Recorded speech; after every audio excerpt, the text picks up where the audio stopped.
Netcasts you love. From people you trust.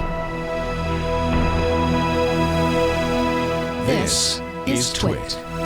Bandwidth for the Tech Guy is provided by CacheFly. CacheFly.com. Hi, this is Leo Laporte, and this is my Tech Guy podcast. This show originally aired on the premier networks all over the country on Saturday, December 2nd, 2017. This is episode 1444. Enjoy.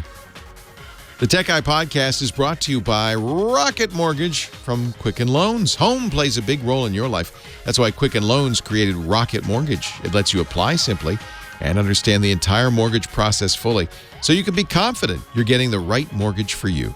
Get started at rocketmortgage.com/techguy. Well, hey, how are you today? Time to talk tech. Yes, indeedy. Leo Laporte here, the Tech Guy. That means we're going to talk about computers and the internet and home theater and digital photography and smartphones and smartwatches and all that jazz. Let's see, the phone number you need to call is 8888-ASK-LEO. 8888-ASK-LEO. That translates to 888-827-5536. Toll free from anywhere in the U.S. or Canada. Let me just log in here to my computer so I can see the rest of this. Oh, yes, if you're not in that area... No, I have it memorized now. If you're not in that area, you can call using Skype out, and that'll get it to us for free. It should, because it's a toll-free number. Website is techguylabs.com. techguylabs.com. And let's see, what is new in the tech world? You know, I guess as we get closer to the holiday season, we're now in December. Wow, what happened?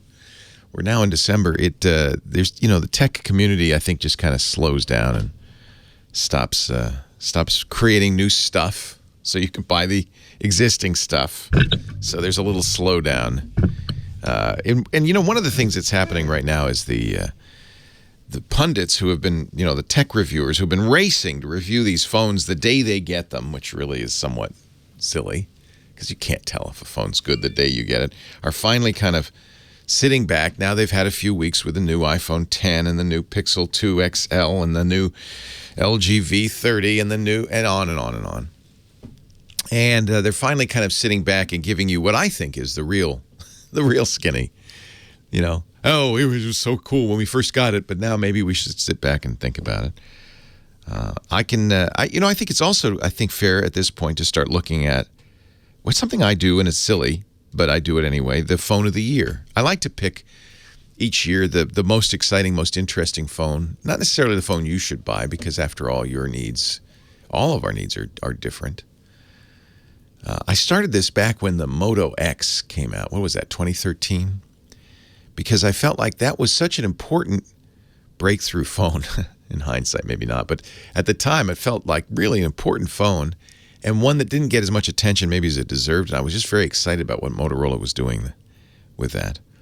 This year, it's a tough one to pick the best phone of the year. You've got the obvious choices, the Samsung Galaxy Note 8, the iPhone 10. I'm going to not even include the iPhone 8 in there, right? Because the 10 supersedes it. It almost feels like the iPhone 8 was from an earlier time, a more innocent time, a time when we had big bezels and fingerprint readers, and we were happy. We didn't know any better. But now we have the iPhone 10, and, well, it's a brave new world. You'd also have to put the new Google phone in there, the Pixel 2 and the Pixel 2 XL. This is a tough one. I would say, I think without a doubt, in my mind, the iPhone 10 is the phone of the year. For so many reasons. It's such an interesting phone. It's not 100% perfect. In fact, I'm wondering if all the people who are raving about Face ID, the face recognition that replaced the fingerprint recognition in the previous generations, the people who are raving about it, maybe now that they've had a week or two or three with it, are stepping back a little bit and saying, what are they saying? Well, I'll tell you what I said from day one, which is it's not as good as it ought to be. It's not perfect. You enter. I find myself at least daily entering my PIN instead of the Face ID. I kind of miss fingerprint ID. Touch ID, which is what Apple calls it, worked every time, unless your hands were wet or wearing mittens or something. But it was pretty reliable and pretty fast. It just kind of felt consistent. Face ID feels like, well, it almost feels like it's the whim of the phone. Yeah, maybe it'll work this time. Maybe not. And when it works, it works. It's beautiful. It's a beautiful thing. You pick up the phone and you swipe up, and it simultaneously it unlocks the phone and takes you home. But Apple, I still think Apple is making lemonade out of lemons. I think that in order to make a screen that goes all the way to the edge, they had to take out the Touch ID. I'm sure they wanted to do the Touch ID. They deny this, but I'm sure that they wanted to do it in some other way, perhaps through the screen or on the back or something, and then decided, and that's how others have, by the way, solved this. Some phones have a fingerprint reader on the back. Google does that in a very handy place, I think, unless the phone's, in a stand or on the desk, then it's not so handy. But nothing's handy. You still have to pick up the iPhone in a situation like that too.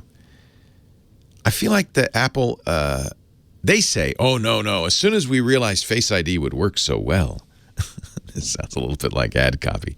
As soon as we realized how wonderful Face ID was going to be, we decided, no, we'll get rid. Who needs fingerprint reading? I'm not sure I fully agree with that, but we're going to live with it because I think this is the wave of the future. And, it does work well. It's not that it doesn't work well. It's just not perfect. It works better than one would expect, certainly better than any other Face ID, including Windows Hello. Microsoft's a couple of years ago, with the release of Windows 10, put in something they call Hello. Not a good name. Well, maybe it is. Hello.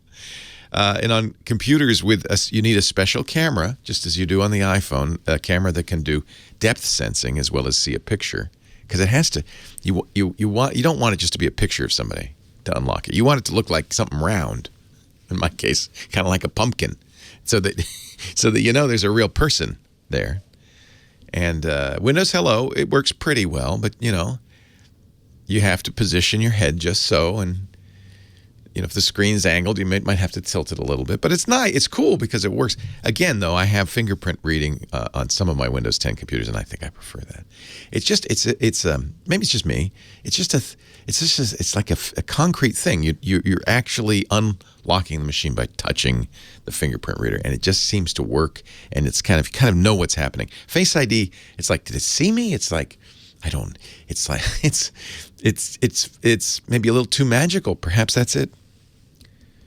Nevertheless, iPhone 10, clearly the phone of the year. Somebody asked me, I guess Marques Brownlee, who's a podcaster, is giving away, what is he? He's giving away 15 iPhone 10s and 15 Note 8s.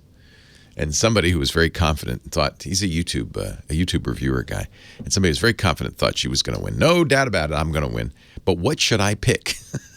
The Note 8 or the iPhone 10? And it's an interesting question. If you need a stylus, you're going to go with the Note 8, right? If you want a pointing device or handwriting device.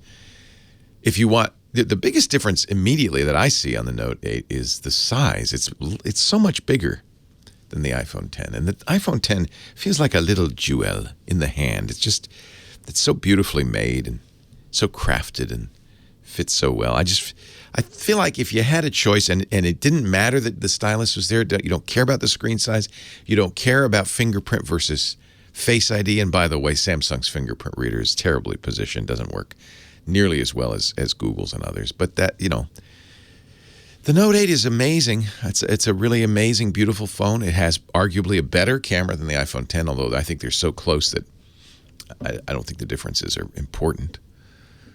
iPhone 10 has a wonderful camera too. I just think the iPhone 10 is kind of a work of art. It's beautiful. It's also, I should point out, like $150 more than the Note 8. But you get it for free, right? And I feel bad because I think the Google phone, the Pixel 2 and the Pixel 2 XL particularly, got such a bad rap from early reviewers about the screen and so forth. And having used this now for a few weeks, I think this is an excellent phone. If you're an Android fan, I almost think you should go with the Pixel 2 XL. It doesn't have the stylus. It doesn't have quite as good a screen, but it does, I would say, have the best camera out there. See, it's hard to pick a winner this year. Hard to pick a winner. I'm going to go with the iPhone 10 as the phone of the year this year. 8888 Ask Leo. Hey, let's take some calls. Leo Laporte, the tech guy. Leo Laporte, the tech guy. 8888 Ask Leo, the phone number. When you call that number, you will be talking to the wonderful Kim Schaffer. Hello, Kim. Good morning. Good morning. Happy Saturday, or whatever day today is. Happy Saturday. Not really sure. Happy Saturday. Happy day. Happy day to be back. Yes. Welcome back from New York. I took a 2-day vacation in New York. That was fun. I don't know how you do that. I was thinking about that this morning. A flight from here to LA or Vegas, fine in a couple days, but I can't actually imagine going back and forth to New York in a couple of days. It seems like too much time on a plane. Yeah, I mean, I would have liked to spend more time. It was fun. We went to 2 Broadway shows, and that's kind of what we do. We like to go back there. Saw something really neat in New York that I hope does well. It's in Times Square. It's called Gulliver's Gate. They went out and they got miniature artists all over the world to make miniatures of their country. So it's kind of like a World's Fair. They have a beautiful miniature of Manhattan. Oh, cool. And you could see kind of under there's Grand Central Station, and it's maybe, 3 feet by 4 feet with lots of tiny little people in it. And then underneath it, you can see the trains. So they show the underground as the trains are under there. And the trains, it's like a giant train, if you like trains, it'd be like a giant train display. But then there's Russia. They had it done in St. Petersburg, and there's all this snow. And then you get a little key when you go to it, and you put the key in at various places and turn it, and things happen. Like there was a bullfight, but there was a turn the tables bullfight. The bull was the matador, and it was so there's all, and they're all little miniature things. They had a little. Made me think of this because they have the London one. They have I guess it's a stage. Maybe it's Wembley Stadium stage, and you turn the key and you can see the Beatles, or you can see the Who, or you can see different concerts. Queen. Did they have little mini pubs? I'm sure they did, with little tiny miniature beers, probably. So that was really cool, and I feel like they probably spent millions of dollars making this thing. It's a city block in size. Oh, that's cool. Down in Times Square, and it's worth seeing if you go to New York City. Gulliver's Gate. I don't know if it just opened a couple of months ago. I don't know if anybody knows about it, but I really liked it. Gulliver'sGate.com if you want to know more. I'm also glad that the caller that called me last week was wrong, and Bette Midler was in the performance. Oh, somebody was just giving me a hard time. Yeah, we went to see Hello, Dolly, a revival of that old chestnut of a show from the 60s. But Bette Midler was in it. I wanted to see Bette Midler. Was it great? She was amazing. Awesome. Oh, my goodness. And I don't know how, but we got front row seats, so... Yeah, I saw that picture. I was like, that looks close. So we were...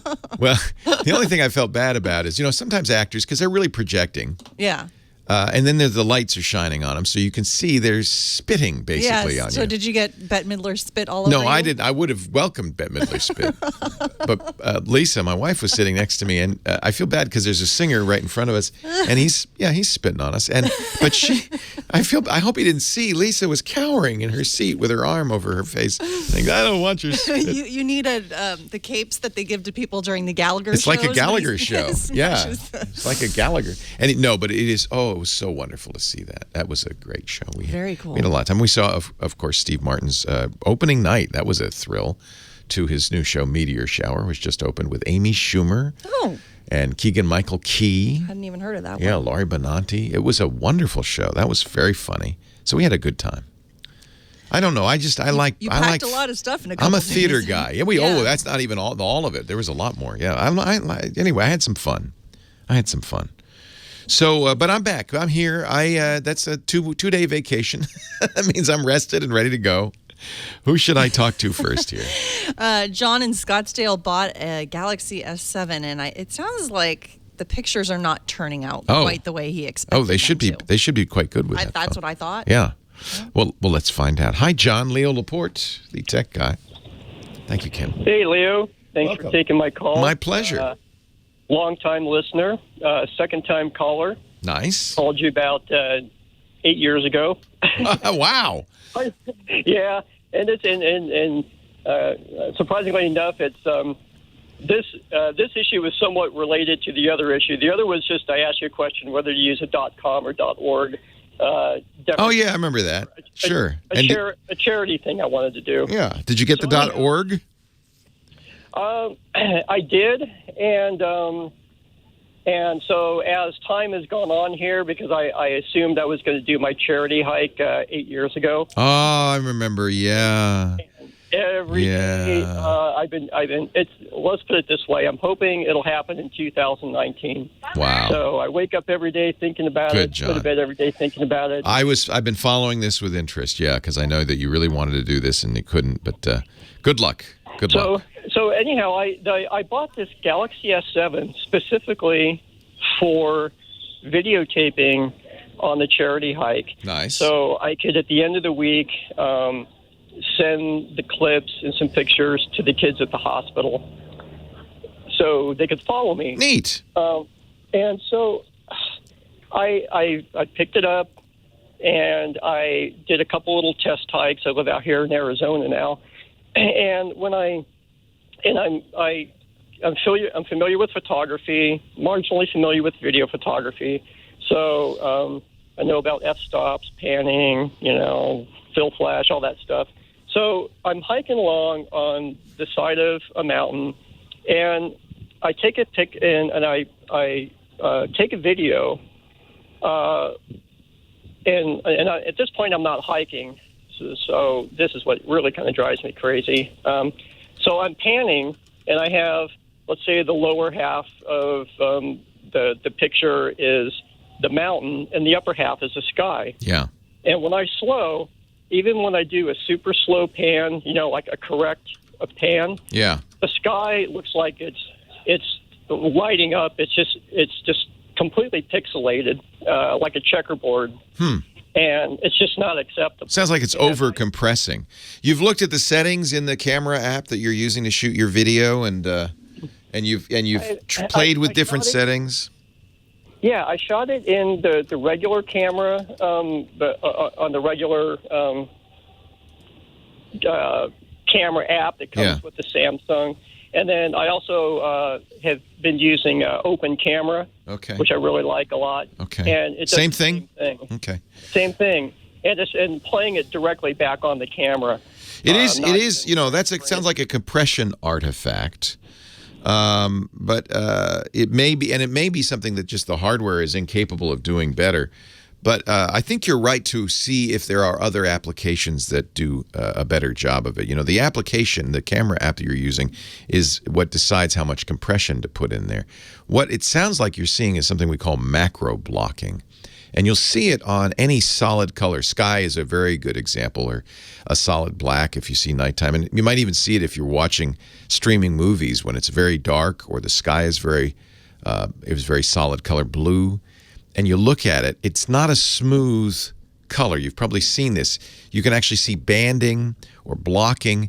And what that is it's called macro blocking. It's an artifact of the compression. Now, every video has to be compressed, because video itself is just too big to be moved around, stored, edited, especially on a phone. But it may be that it's over-compressing it. If you can't find settings, try a different frame rate, slower frame rate, try a lower resolution. Look at it. There's an app I really like called Cinema FV5. It's not free, but it is a much higher quality video camera application dedicated to video. See if that makes it any better. Leo Laporte, the tech guy.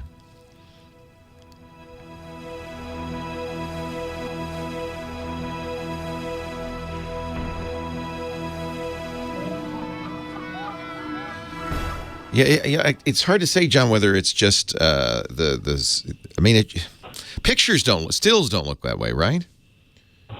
No, they don't. Yeah. Only video. The stills are perfect. I love the quality. However, one thing I'm also having an issue with that's driving me nuts is the fill flash is terrible. When I go out hiking or running out in the desert, sometimes I'll come across hikers and I'll see a good picture. I'll say, hey, this is a great picture. Can I take your picture? And I'll use, and sometimes they'll have... a backlight or whatever, and you want to flash. Yeah. You know, the S7 had an excellent camera, but it isn't anywhere near as good as the more modern cameras. You know, the S8 Plus, the Note 8, or the Pixel 2. In fact, the Pixel 2 is probably the best for that kind of thing. Apple does a fairly good job with fill flash. One of the things those cameras have, and I can't remember if the S7 had it, I don't think it did, is it has multi-tone flash. Instead of just being a big white light, it can do a flash to match the background lighting. And those multi-tone flashes really do a much better job of fill. Fill is a hard thing to do. Right. You know, fill flash means you don't want the flash to be, you're just trying to bring the face up to the same luminance level as the background. You don't want it to look like the guy's in it getting a flash picture. Because the flash picture is terrible. It's bright and flat and flattens everything. And that sounds like what you're getting. Yeah, I was a photojournalism major, so I'm really you know better with, than, yeah. You know, all that stuff. And I was just very, very, very surprised. It would be great if somebody was able to come out with an app where you could actually. That may be a limitation of the camera, you know. Yeah. Any suggestion on if I just can't get one of the cameras to work can you get a point and shoot instead? Because I think you'd probably get a better result with almost any point and shoot. That's what I'm saying. Any ideas there that you can throw my way? Well, you're going to want lightweight and slim, and the Canon ELPH ELPH cameras are quite good. Very small. I used to have one of those. Yeah, very small form factor, and you can get them down in just a couple $100 price range. There are better, you know, and of course, the more you spend, the better the camera will be. You know, my favorite point and shoot is a Sony RX. Go ahead. 3,000 miles, so the better quality. You know, I don't. You don't want to. It's kind of a balance, right? You don't want to spend a lot of money, but at the same time, this is a big deal. When do you think you're going to be able to do it? Well, I'm hoping for 2019 because it's Loma Linda Children's Medical Center. They're building a whole new hospital, and it's supposed to open in 2020. So people forget how much preparation, how much work this is to do a cross-country trip like that on your bike. It's just life has gotten in the way. I know. Taking care of other people. I've been following you, John. I know. What's the website? Is it still up? No, I don't have a website up. I never got a site up. That you might have been trying to follow someone else, but maybe when the time comes, maybe I could come back on, or maybe Linda could contact you guys. Yeah, and, plug it. You bet. I could call you from the trail at one point. That would be so much fun. I would love that, John. I would appreciate it, Leo. Good. Good luck to you. Thank you for what you're doing. Very much. All right. Take care, John. You're very welcome. I hope I can pull it off. Okay, John. Thanks. That jazzy music tells us but one thing. It must be time for Scotty Wilkinson, home theater guru, and Tuba Christmas. We got to start right off the bat with Tuba Christmas. It's coming up tomorrow.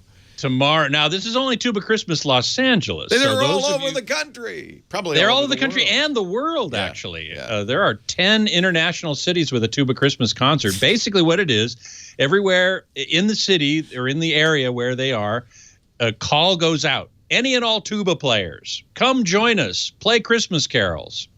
And it's a free concert, totally free to the audience. People come and the tubas play Christmas carols and the audience sings, and it's really a lot of fun. It's a great way to get into the holiday spirit. And what says holiday spirit more than 100 tubas on stage?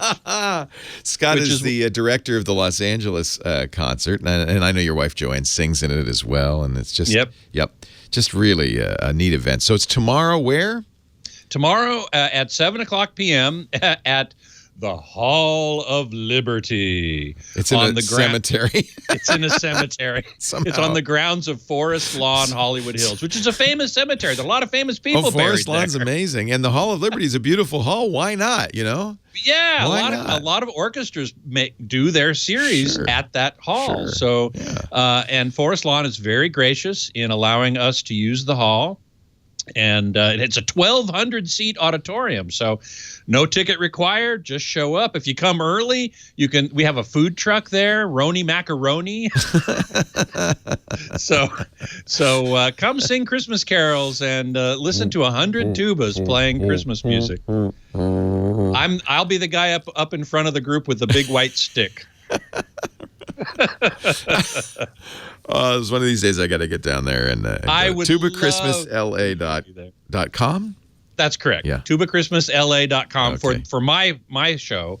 And if you don't live in Los Angeles, go to tubachristmas.com, click on where is Tuba Christmas, and then from a drop-down menu, select the state you live in, and there'll be, 5, 6, 7, 10 cities around the state that are producing a Tuba Christmas concert. Nice. Tuba players are quite they have quite a lot of camaraderie.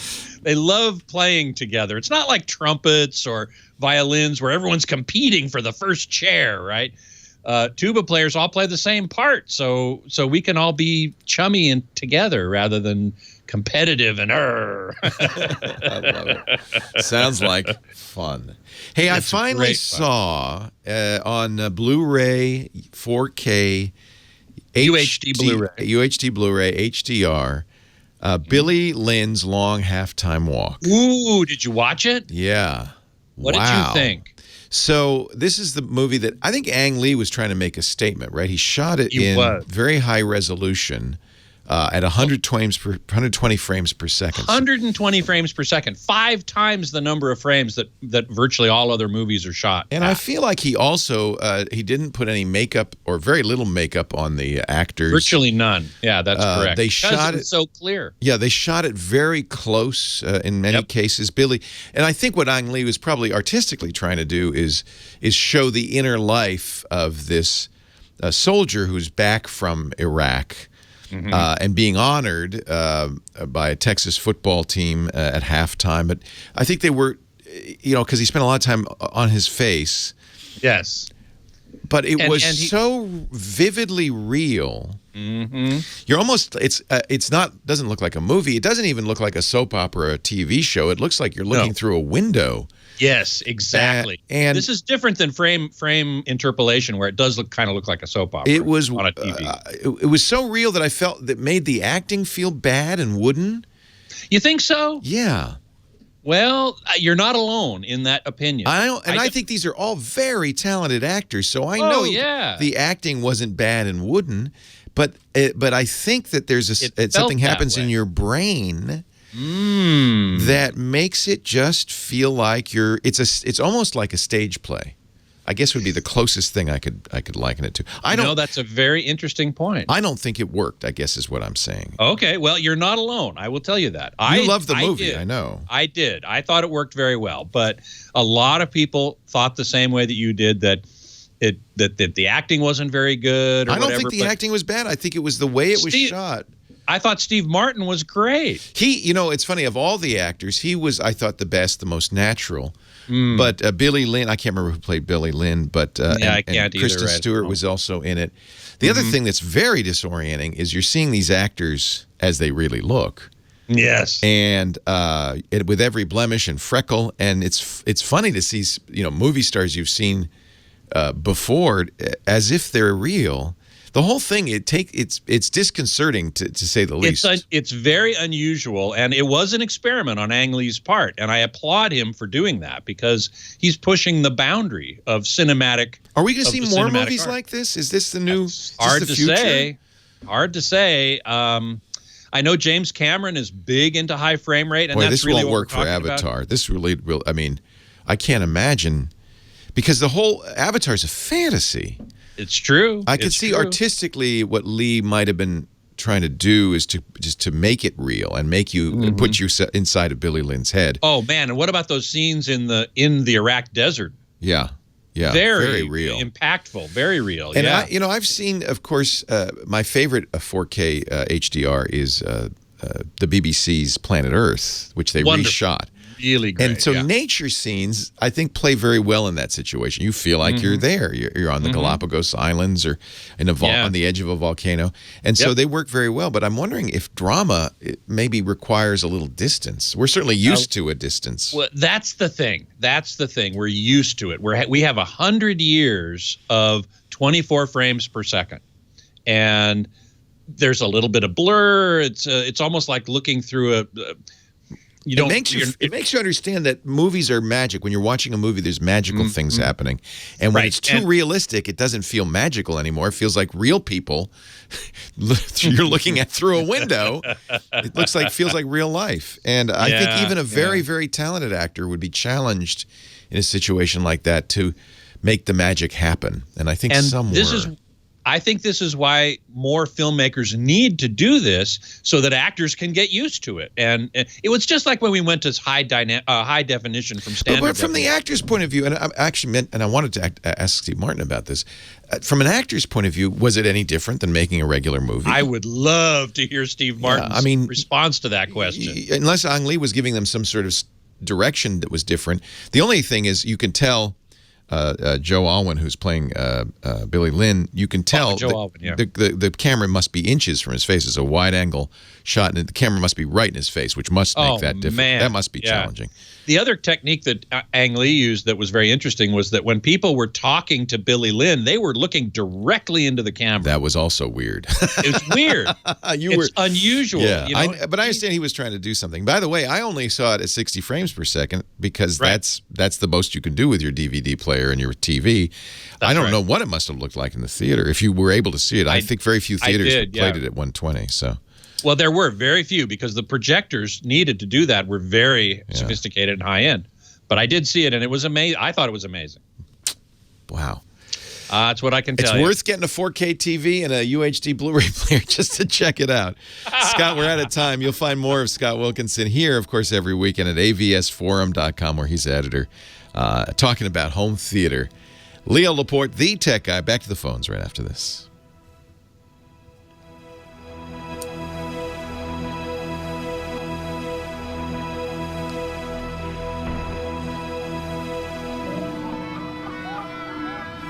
Tuba Timmy, who must be a friend of yours, in the chat room points out that in the early days of movies, remember that train movie that was coming out of the tunnel right at you? Yes, that was one of the very first movies, and people ran screaming from the theater. It's too realistic.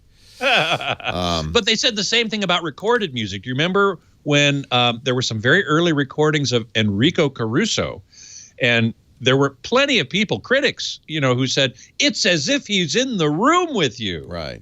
Which of course it wasn't. No. These are old, funky, old, scratchy Edison recordings. Right. And these are, it isn't this movie didn't look like they were just more real than you're used to. Yeah. Exactly. I maintain. I think it was actually.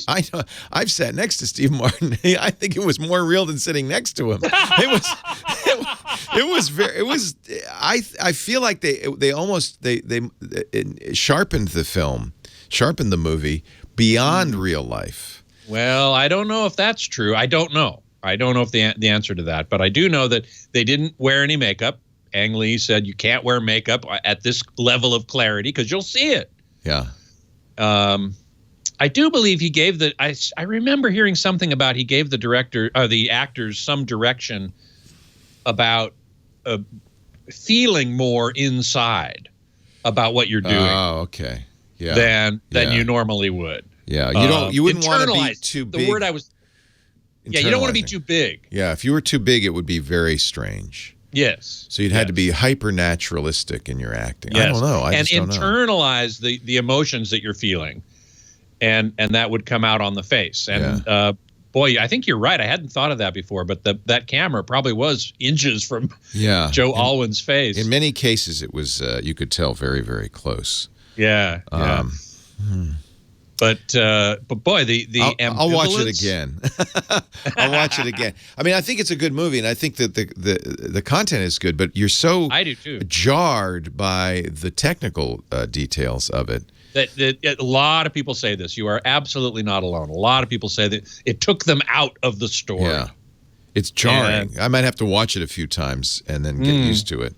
Part of the problem is there are almost no other examples, so you can't get used to it other than watching that movie over and over again. Yeah, the Hobbit movies, at least I don't think they were released at 48 frames per second, but they were shot at 48 frames and played in some theaters at 48 frames per second, and people had the same complaints. Yeah, and that was several years ago, and there hasn't been anything. Is this? It doesn't even. I mean, we've seen TV shows at 60 frames. It doesn't. It feels like it's more hyper real than that even. Well, I wonder if they were doing something to it. It's a good question. It's a good question. I wish I had thought of that when it first came out, or even before it came out. I attended a screening with Ang Lee. Oh, it'll be very interesting to hear about that. Yeah, he had made some comments and took some questions, but I didn't think of that particular one.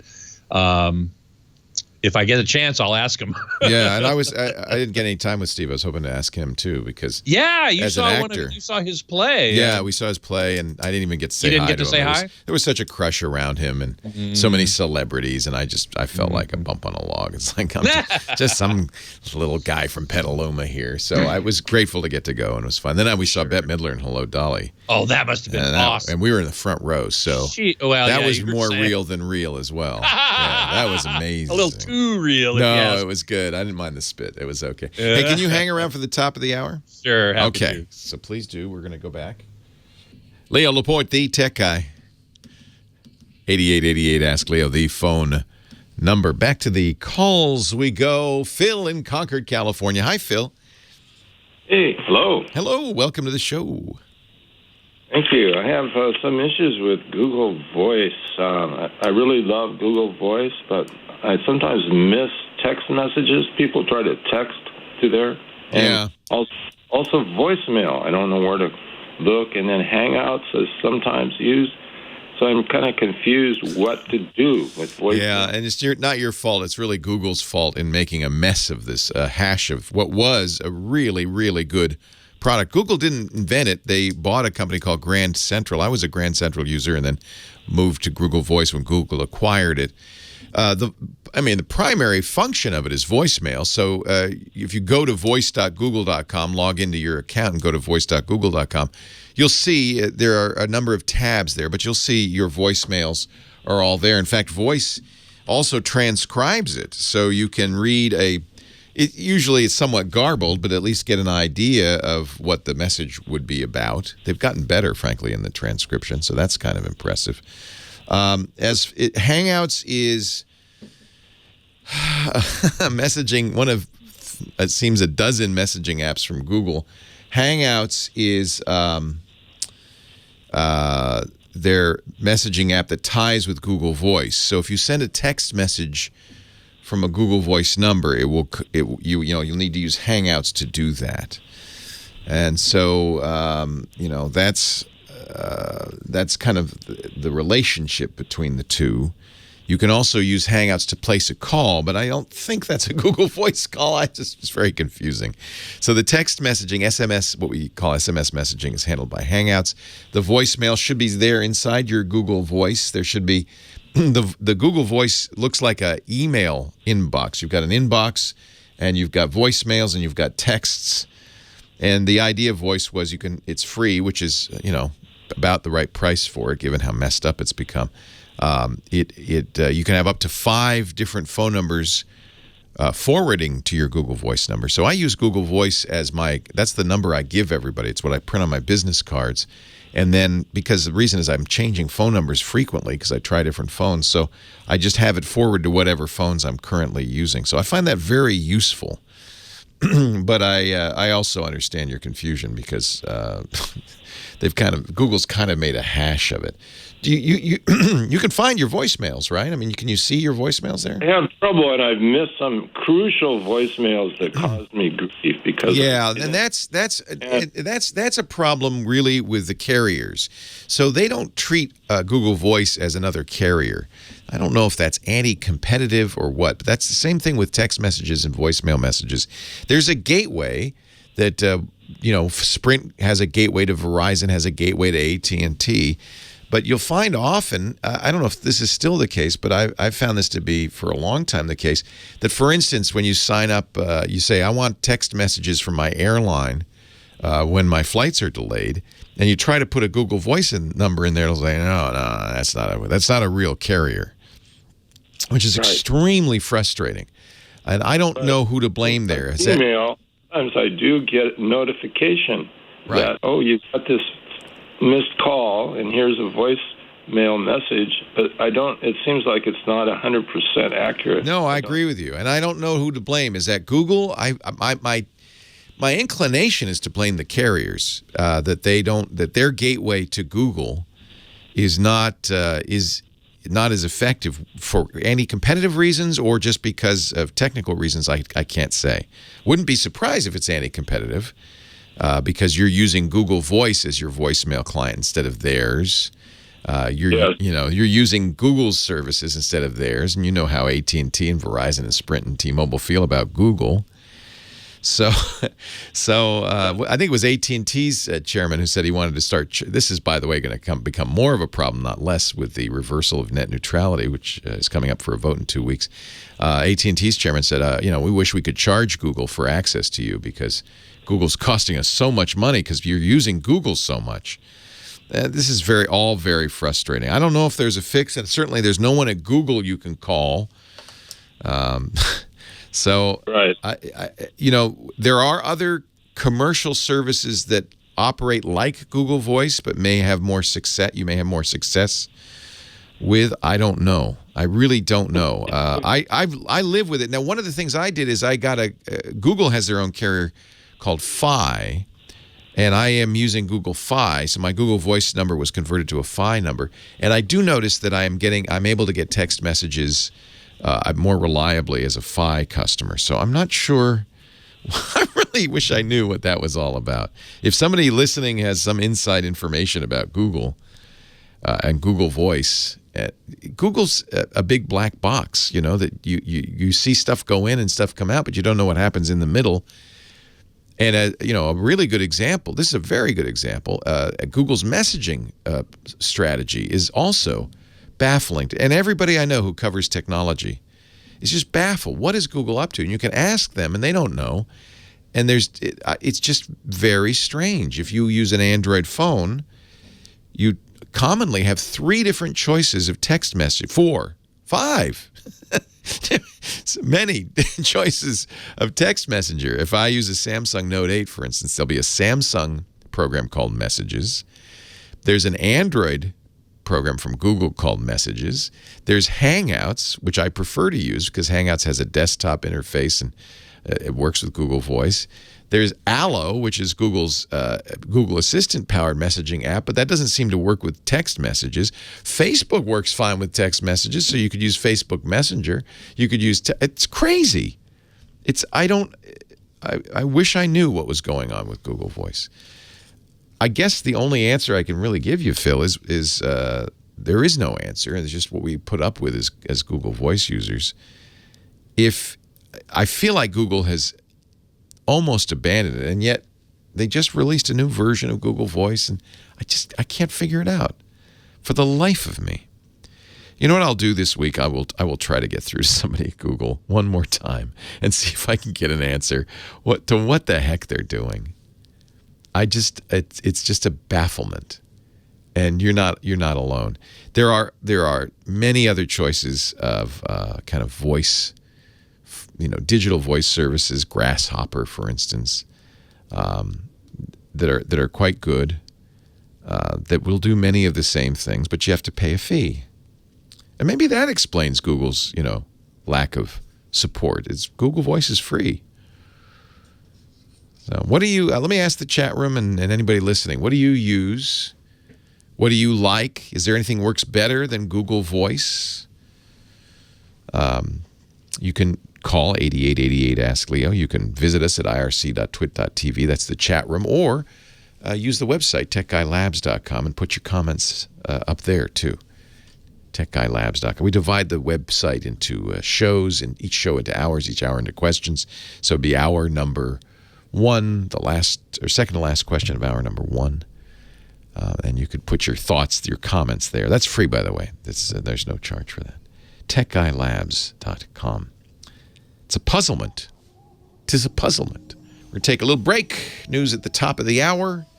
We will come back. Maybe somebody can solve the Google Voice conundrum for us. More of your calls still to come. Leo Laporte, the Tech Guy.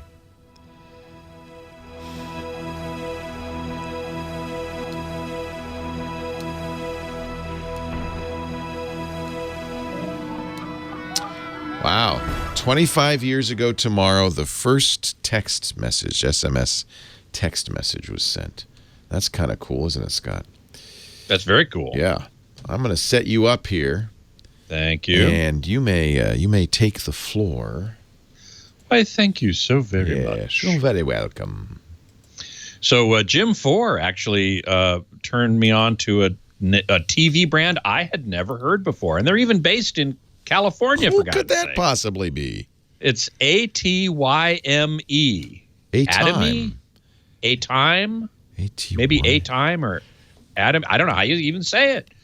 But they say their website is A-Time, ATYME.net. They're in Escondido, California. What? It says their products are designed at that location. They must be made in China. They have to be. I don't see any prices here, but they've got designer-inspired elegance. Elegance. Elegance. 4K UHD. Yeah. Huh. I don't see anything about high dynamic range. No, that's interesting. Although that would be quite surprising if at least their tie-in didn't. Where to buy? Oh no, actually no. I want to look at products. Let's see what they got. Standard TV and premium TV. Ooh. Wow, a 50-inch full HD. That means 1080p. It's like what?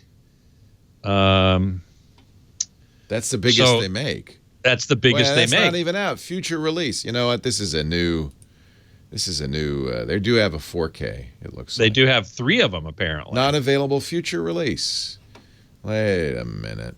Oh, they do make a 55 available, and a 65. Future release. None of the premium TVs are available today. Okay. Not available. Not available. Future release. You're right. So I'm not going to worry about this company much longer. No, not yet anyway.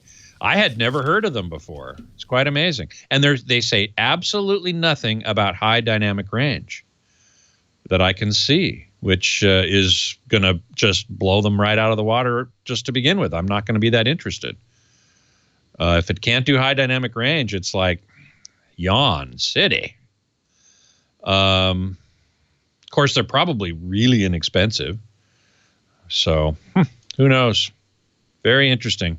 Lumpy says fries.com carries them, but they obviously not the ones that they're saying future release.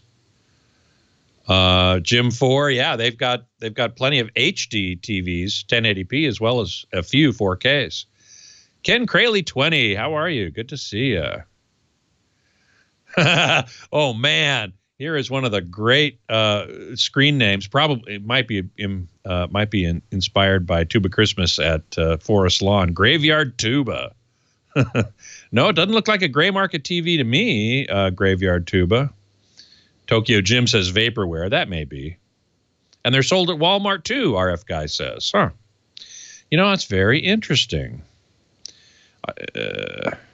Let's see. Ken Crayley is asking, I'm going to get a 4K TV around the time of the Super Bowl, February 50-inch, around $375. I bet you'll be able to get one around then at that price. 50-inch. Probably not one of the big names. I don't think it'll have to be one of the maybe Westinghouse might do it. I've not been really impressed with Westinghouse TVs. I never recommend buying the store brands of Insignia or Scepter or Element. Those are the real cheapies, but in that case, you get what you pay for. Sad to say, but that's the way it is. So let's see. Who else has got a question here? A-Time TVs. That's pretty funny. User 0750 says one of his family members bought a Vizio P series, which I like very much. I really do. And he asked if it's true that it doesn't come with a remote with numbers or volume. That used to be true. The 2016 model came with a tablet instead of a real remote. They saw the error of their ways, and now they ship it with a regular remote. Jack was asking about the difference between 2016 LG B6 panel and the 2017. And there certainly are differences between the panels in 2016 and 2017. The main difference being two main differences. One is the 2016 had as I recall, kind of a magenta cast to it. And you only saw it in certain scenes or images or types of images, but it was there. The other one was that it had a lot of noise in the low light areas. So this is what we often call shadow detail. So if you have a dark scene and some slightly lighter parts of it, you'll get more noise in that area. The 2017s cleaned that up quite a bit. Now, the one thing that the 2016s have that the 2017s don't, although this doesn't apply to the B series, the B series in 2016 did not have 3D, but all of the other lines of LG OLED did have 3D. None of the 2017s have 3D. And there is a strong contingent on AVS Forum of people who really like their 3D and are very disappointed that it's basically disappearing from modern TVs. You can still get it in older TVs, but almost no modern TVs have it anymore. Projectors still do, which I find very interesting. The Sony projectors have it. Most projectors, as I recall, still have 3D, but TVs don't. And so that's another difference between 2016 and 2017 LGs, except for the B series, which didn't have it in either case.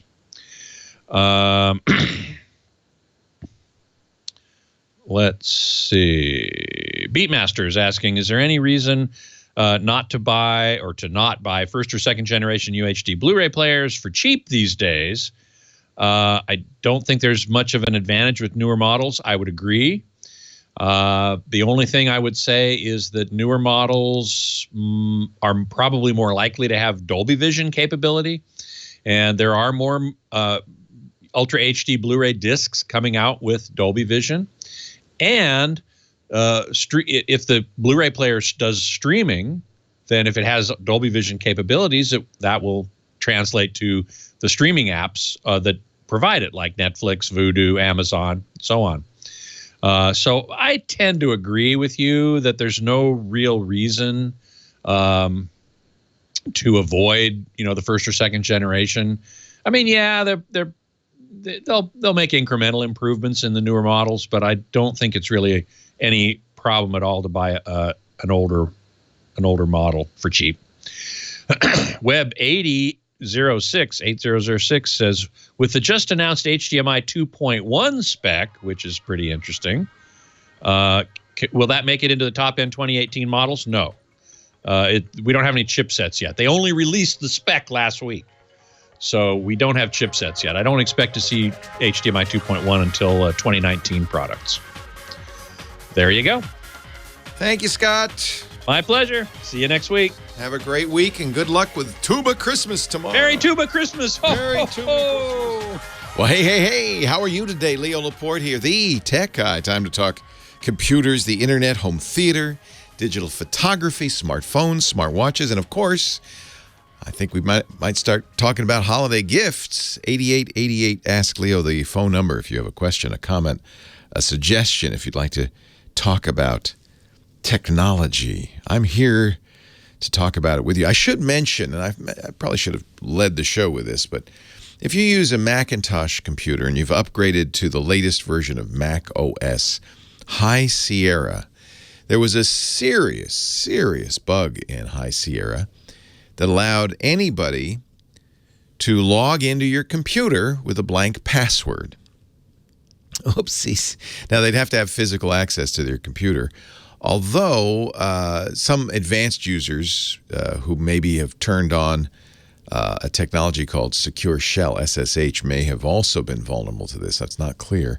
Apple, you may have noticed, maybe you didn't notice, I didn't know Apple had this capability, but they pushed out an update that was automatically installed without really any notification. I think they did it on Thursday. We discovered the flaw on Tuesday. Somebody tweeted it, and yes, it's true. I tweeted a short-term workaround which was to give a password to the root account. The root account is a super user account that can do anything on your computer, even down to erasing the hard drive or maybe worse, installing malicious software and then erasing its tracks. Is, the root user is the one you really want to protect. On Macintoshes, it's normally an account that's disabled. There isn't even a root user account, but somehow in the update to High Sierra, Apple inadvertently apparently enabled it without a password. So this was a fairly serious flaw, which Apple quickly and quietly fixed. Then they pushed out an update, which broke the fix. So I don't know what's going on over there in Cupertino, but geez, guys, that's pretty bad. It's not unheard of. In fact, for a long time, and Microsoft didn't even bother to fix it. We knew that there was a hidden administrator account on many Windows computers I think this was back in the XP days. And it was actually handy because you could log into an administrator account with no password, and if you forgot your regular password, you could fix it. I think part of the reason that didn't raise a ruckus is because, hey, you could do that in Windows 95 and 98 too. Everybody knew if you didn't know the password, just hit return and it would log you in. There wasn't much security at all. XP was the next version after that. We weren't used to security, so we didn't expect XP to really work flawlessly when it came to security. But nowadays, I think there's a reasonable expectation that if you've got a modern computer running Windows 10 or Mac OS, that these things should not happen. It would be a big deal if you, for instance, used Macs in the office. And if somebody knew about this and said, oh, you mean I could just sit down at Leo's computer and log in and be the root user? Yeah, you could. That's not good. So that Apple fix was pushed out. You kind of want to make sure you've got it. And if you did upgrade afterwards, you need to reapply the fix. And even more importantly, you need to restart the computer. And I think a lot of people with Macintoshes don't restart the computer. So this was kind of a mess. And it's not clear really what state most Macs will be in. You had to be running High Sierra. I think a lot of people hadn't yet upgraded to the latest version of Mac OS, so maybe this isn't as widespread of a problem as it could have been. Apple did push out a silent fix a couple of days later. They broke the fix. Presumably, even maybe by the time you hear this, Apple will do the same thing. Push out a fix to the patch that broke the fix to the. What a mess. What a mess. Back to the phones we go. 8888 Ask Leo. Line 4, Peter, Covina, California. Hi, Peter. Yes, hello. Hello. How are you? Hey, I'm fine. Welcome. Yes, good to hear from you. Long-time listener from G4 period. My. That is a long time. Leo, got a question. So I'm an Apple fan. I have two iPhone 10. And you have two iPhone 10s? Yes, and a Series 3 iWatch. Why do you have two iPhone 10s? One for business and one for personal. Wow. Just got lucky. You like the iPhone 10. I agree with you, and I like the Series 3 watch. I also wear that. So what can I do for you? Question I have is wireless charging. I am tired of having 4 wires coming out of my wall to charge all the apparatus. I don't blame you. Yeah. Question I have is, are there any chargers out there that can charge multiple devices at one time, or is it one at a time only? Apple is pushing out, and you're probably going to get this since it sounds like you buy everything Apple makes. Apple will push out early next year their new charging pad, which will charge your phone and your Apple Watch simultaneously. And there are so first thing you need to know is that the Apple iPhone 10 uses wireless charging technology called QI. Yes. And so there are multiple Qi chargers. The problem is the Apple Watch, which isn't exactly 100% Qi compatible. And Yeah. so I don't know of any way that you can charge an iPhone and an Apple Watch on a single device.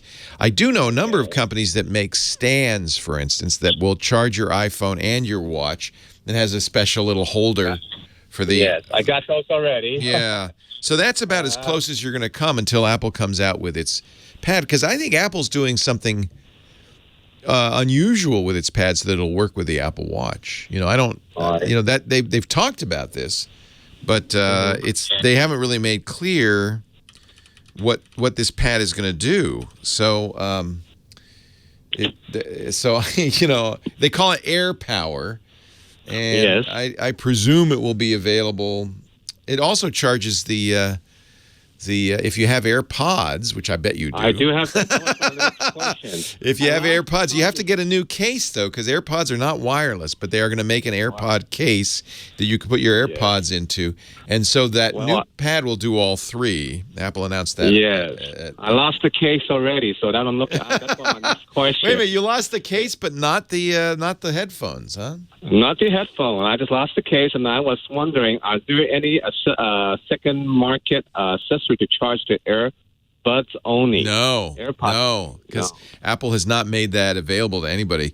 You're going to be, so what you got to do is cross your fingers that Apple releases it. All they said is 2018. They didn't say how early or how late in 2018. I see. Well, one last question is, since I want to charge two iPhones at the same time, will it be overburdened, the adapter for an aftermarket key charger? That's another good question. So, if an aftermarket Qi charger is designed for multiple phones, then you should be all right. So Qi charging doesn't specify how much wattage an individual charger can support, and so you're going to want to get a high wattage charger. Yes. But I think that anybody who's selling one with multiple pads. So the way this works.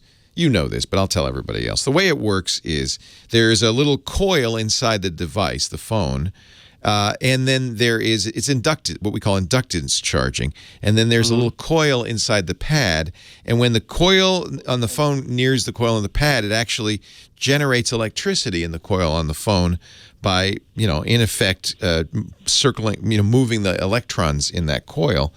And so you need to be near the coil, the charging coil. So a multiple charging pad will have multiple coils in it, positioned in such a way that you can put the phone on it. And obviously, they'll have to have enough wattage feeding each to make it work. Leo Laporte, the tech guy. Yeah, I don't know when this Air Power thing is going to come out. Let me see. The watch support for Qi is questionable. So they're going to have to, I think, change the Qi standard. So that's now Apple sells the Belkin. I don't know. I've seen. I had a pad. I think it was Anchor. This is an Anchor charger. You can see they put on the Anchor charger. They put a logo where you're supposed to put the phone. And this one outputs 5 watts. So that's not going to be super fast charging. But the good news is the phone will charge. It just will take longer. Leo Laporte, the tech guy, 88. Ask Leo. I like wireless charging. I've been a fan for years. It's funny now that Apple's doing it. I'm at least, one thing I'm grateful to you, Apple.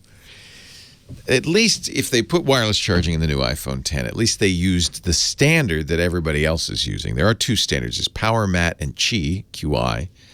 But fortunately, Apple decided to go with Qi charging. So that means there are a whole bunch of chargers out there. Actually, I think Apple probably had to because they don't make a charger. So somebody at Apple said, if we don't do Qi charging, we're going to have to sell our own, and we don't have any. So maybe we should just go with the standard. So unusual for Apple to do that. But now that they're doing it, it's funny. Many manufacturers are going away from it. Samsung still does wireless charging. The problem is you can't make a metal case and do wireless charging. You have to do plastic or glass or ceramic or something that will allow power to go through it. And many manufacturers now move to metal phones, following Apple's lead. 8888, ask Leo the phone number, 888-827-5536. Glenn on the line from Louisiana. Hi, Glenn. Hello, Leo. I just recently upgraded my phone. I went from a Samsung Note 4 to a iPhone 8 Plus. Yay. The day after Thanksgiving. And this is the first time that my phone company doesn't subsidize the price for my phone. Yeah, it kind of takes your breath away, doesn't it, when you see what these actually cost? It does. And when I'm thinking that this is going to vary every 24 months. Yikes.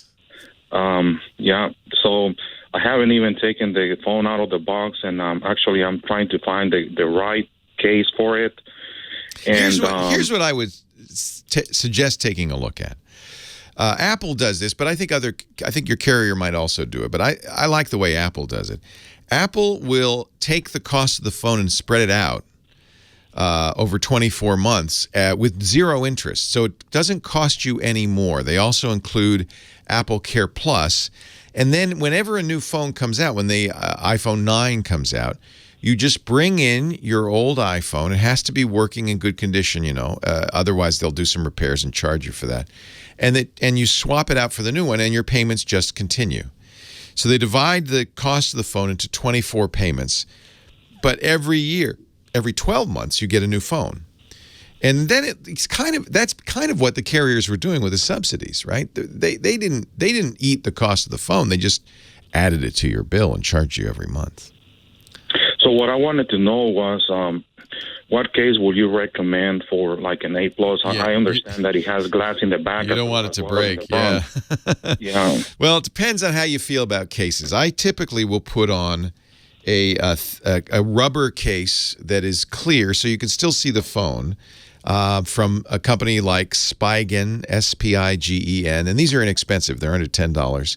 Or Ringke, R-I-N-G-K-E.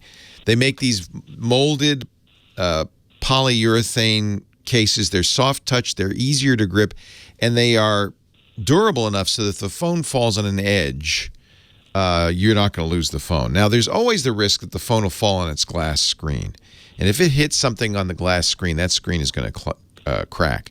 So there are, even if you're worried about that, at the cost of the phone, almost $1,000, I understand why you are, what you should look at is a case that has a cover over it. And one of the best known is OtterBox. They make military spec tough cases, OtterBox, that will protect the phone, and they make some cases with a cover on it. You might also look at the wallet cases. There are cases that can replace your wallet and hold the phone, and those all have a cover as well. And that way, would you recommend in that CaseMe, C-A-S-E-M-E, has some very nice wallet phones. Some, fairly inexpensive. Under $50. I don't get the Apple cases because Apple really seems to overcharge. And in addition to protecting the phone, one requirement that I would like the case to have is that it will work also as a stand. So if I want to watch a video or something, it will also hold the phone. Take a look at the case. So if you're interested in a wallet case, take a look at the CaseMe, CaseMe wallet case. It will turn into a stand in portrait. What's the opposite? Landscape. There you go. In landscape mode, it'll turn into a stand. They're very inexpensive. They're $26 from the CaseMe site. You can also get it on Amazon, and so you can sit and watch a movie. It also, you can put your money and your credit cards and even coins in there. Have a little zippered coin purse, and it's very protective of the phone because your phone is, in a sense, in a padded case. So the only risk is, of course, you're on the phone and you drop it, and then, of course, all bets are off because if any case, even with a cover on it, if it's open, you're on the phone and you drop it, that glass screen is still vulnerable. The other thing you might want to look at, given the cost of that phone, is spending a little bit more money, and you can still get this for a few weeks after you buy the phone, for Apple Care Plus. And that has a replacement plan. You should look at the fine print because there's a deductible and there's a limited number of times you can use it, I think twice per year. But Apple Care Plus is what most people who buy these expensive phones do. It's an insurance policy, basically. The cost of repairing I don't know what the cost is on the iPhone 8. It's going to be less than this. But the new iPhone 10, the cost of repairing the screen is $270. And the cost of repairing the back is $500. That's more than many phones. So you definitely, if you're getting a new iPhone, you want to ask Apple, what are the repair costs with and without Apple Care Plus? And you may choose. If I look at one of those cases, the case me, what material should I look? Well, the less expensive ones are going to be what they call PU leather, which is plastic. It's pleather. Although, frankly, as far as I can tell, they're indistinguishable from leather, and they're a lot less expensive. Some companies do make real leather cases. It depends on what you feel like aesthetically. From the point of view of protection, it doesn't matter. All of them are equally protective. So leather, if I wanted leather would be good enough to. Oh yeah. It's pretty tough. Yeah, leather's pretty tough. So and the thing is, because it's a wallet case, you're really it's a padded case. You're doing a really good job. Let me just see what the cost of let's see, the iPhone 8. I wonder what the cost of repairing the iPhone 8 is. The Apple has a page for service and repair. It's probably fairly expensive. These new phones are so expensive. Yeah, and even if you do their trade-in program with Apple, they still look at the condition of the phone. Yeah, when you have to keep. Yeah, you would definitely want a case, but they do require, as part of that, the price of it covers Apple Care Plus, so you are getting insured repairs to it as well. I think that's probably the right thing to do. Let me just see. iPhone. For the iPhone 8 Plus, screen repair is $169, and other damage is $400. So get the insurance, I guess is what I'm saying, if you're worried about dropping it and breaking it. $279 for screen repair on the iPhone 10, $549. I think that's just that by Apple's publishing that just basically is saying, please get the insurance. It's going to cost you. It's going to cost you a lot. Leo Laporte, the tech guy.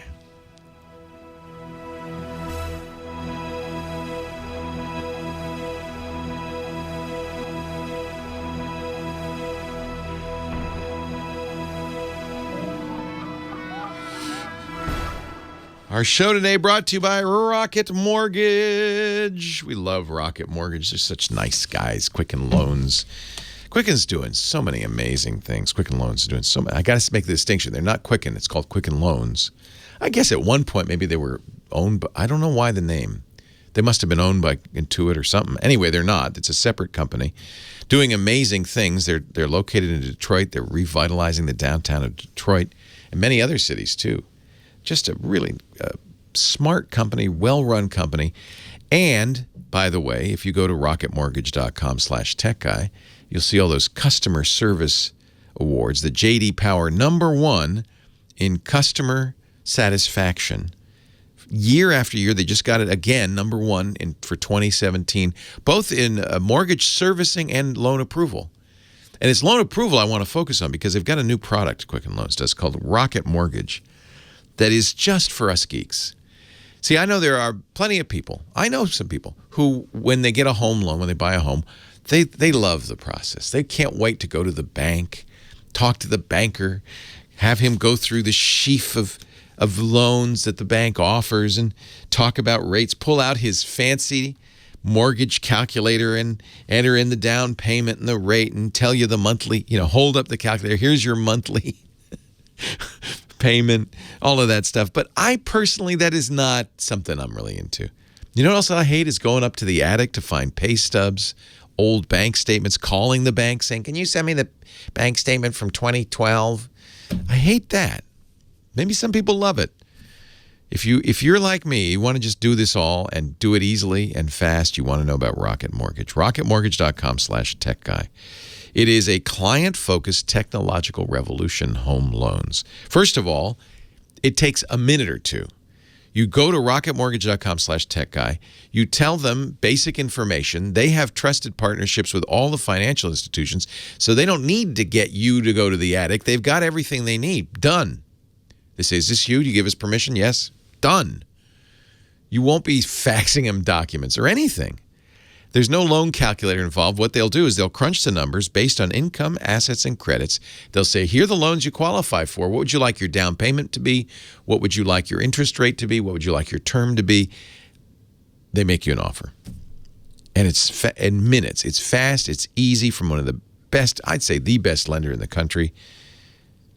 It's awesome. You'll apply simply. You'll understand fully every step of the way, and then you can mortgage with confidence from Rocket Mortgage. To get started, go to rocketmortgage.com/techguy. Now, I know you're probably not buying a house right this instant, but here's what you do. Bookmark that.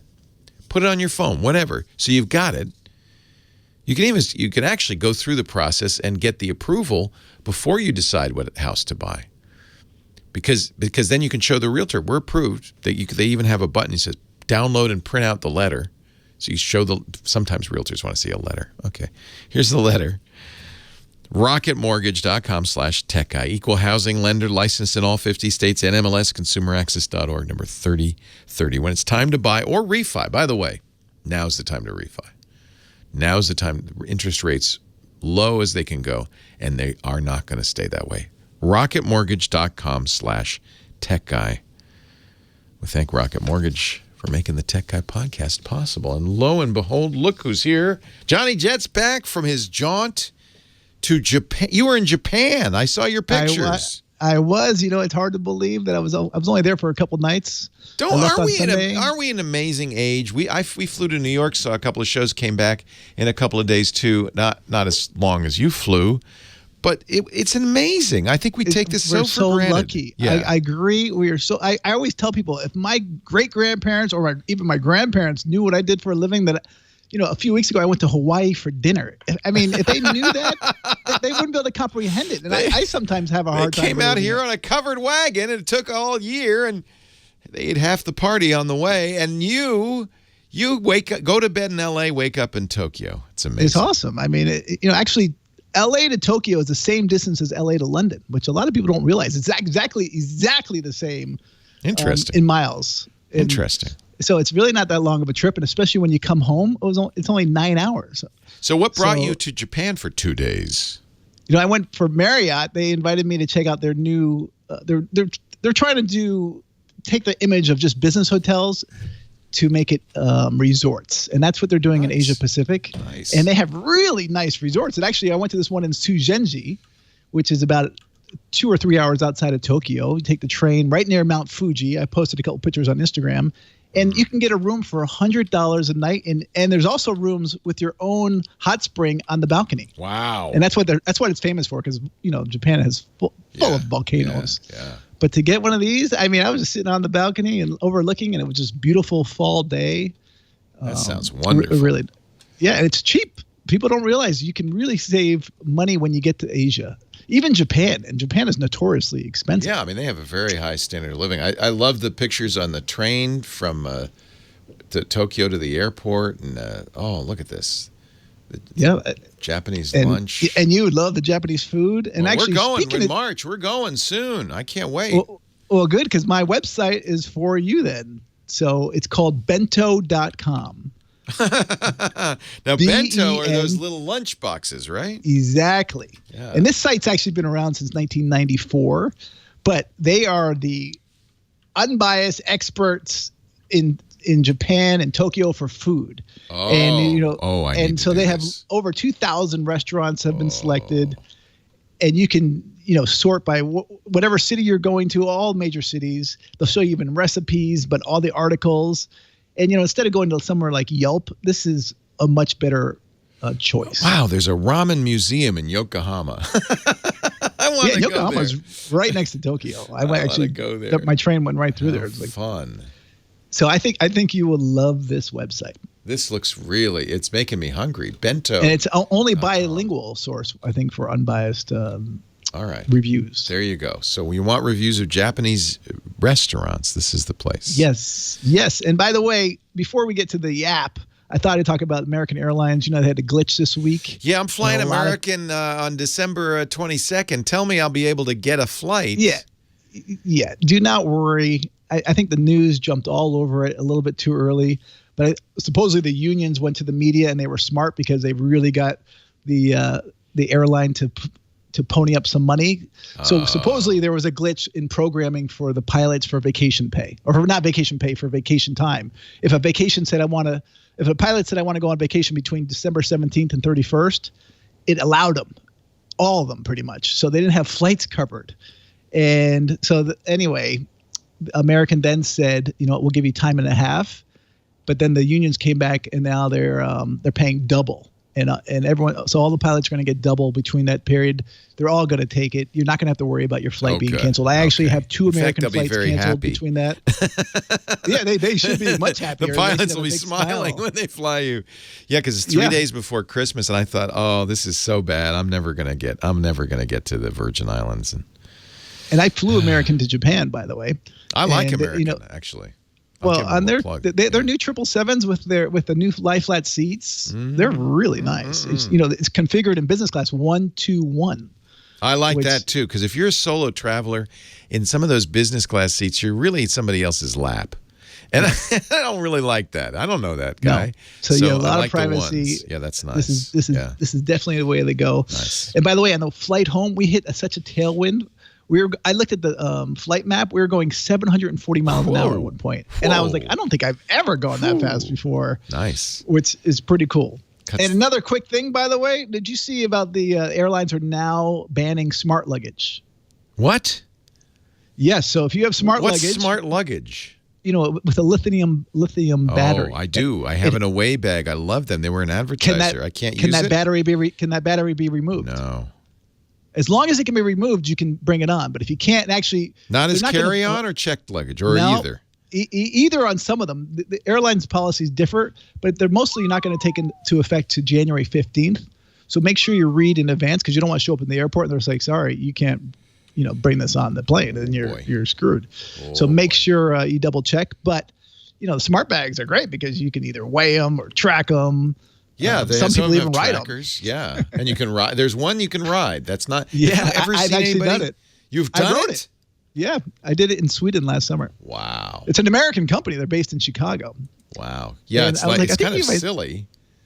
It's silly, but it's pretty fun to ride. It's like cruising around a little mini bike. Oh boy, I have an order on Kickstarter for smart luggage too. I wonder if it's too late to get out of my pledge. Ay. Well, so you want it if you can remove the battery, which makes sense. You would want to anyway, so you could charge it up and stuff. Yeah, so if you can remove it, you can. And the reason why is because they're afraid that it will start a fire. Yeah. So, no, they don't like lithium-ion batteries. I know that. No, they do not. And I got a quick question for you. While you were in New York, you stayed at the W Times Square, it looked like, on your Instagram. I sure did. So did they charge you a resort fee, but they call it an urban destination fee? Yes, a destination fee. That drives me nuts. It wasn't huge. I can't remember what it was. $25, I think. A day. But per person. But that's ridiculous. But all the hotels now, or the big major hotels, are trying to add this fee on, so and then they give you money. They give you you get a $20 credit. Yeah, free Wi-Fi, $20 credit towards drinks in the bar. But they did give me something that we used, which was 2 admissions to Gulliver's Gate, which is normally $36 each. I don't even know what that is. What's Gulliver's Gate? Next time you're in New York, I was talking about it at the beginning of the show. It's a block-sized miniature of the whole world. You can go to the Taj Mahal everywhere, and they're tiny, tiny people, little teeny-weeny people, and it's like a train set. The trains are going. And where is this? It's on Times Square. Gulliver's Gate. You got to go. Anyway. I'm typing it in right now. Give me an app, because you only have a minute left. Okay, sorry. So my app is Car Hopper. Car Hopper. Okay, so I know you like luxury cars, and I've talked about cars where you can rent from other consumers. Yeah. Well, this one allows you to rent luxury cars directly from the manufacturer or from luxury car suppliers. Whoa. So they're only in certain cities: Fort Lauderdale, L.A., Vegas, Miami, New York, the Hamptons, Orlando, San Francisco. But you can get, a Rolls Royce, Ferrari, Lamborghini, Huracan.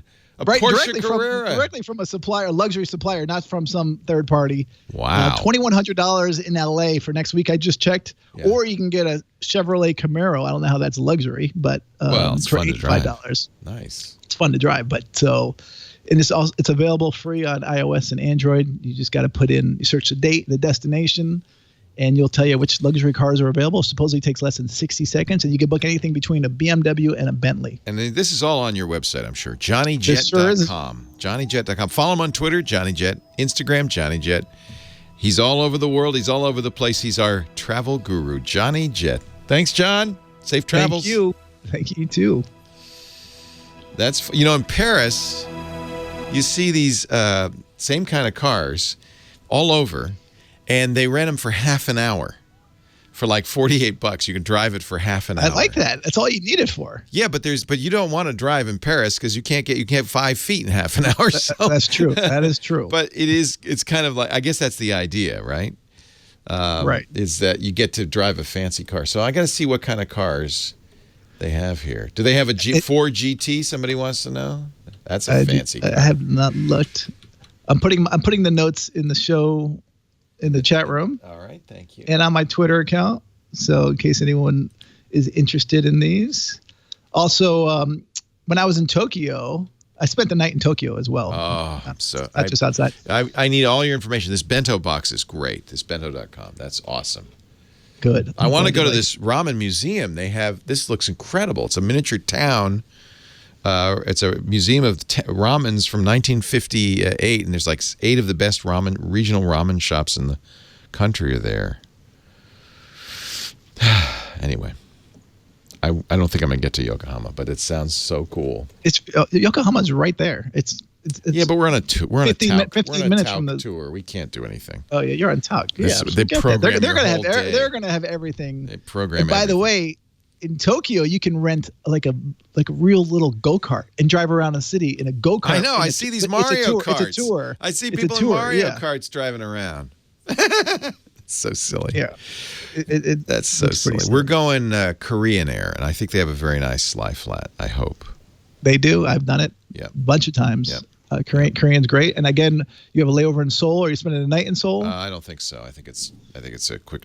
Okay, so actually make sure when you're looking at the in-flight map right before you land, or turn on the in-flight map and see how far out you go from North Korea. You do you'll do a big zigzag so you don't go into North Korea airspace. Otherwise, you'd go straight down.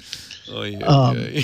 And also, but when you get into the Seoul airport, there's a heritage museum, and I think around 3:00 during the day they do a whole parade through the airport.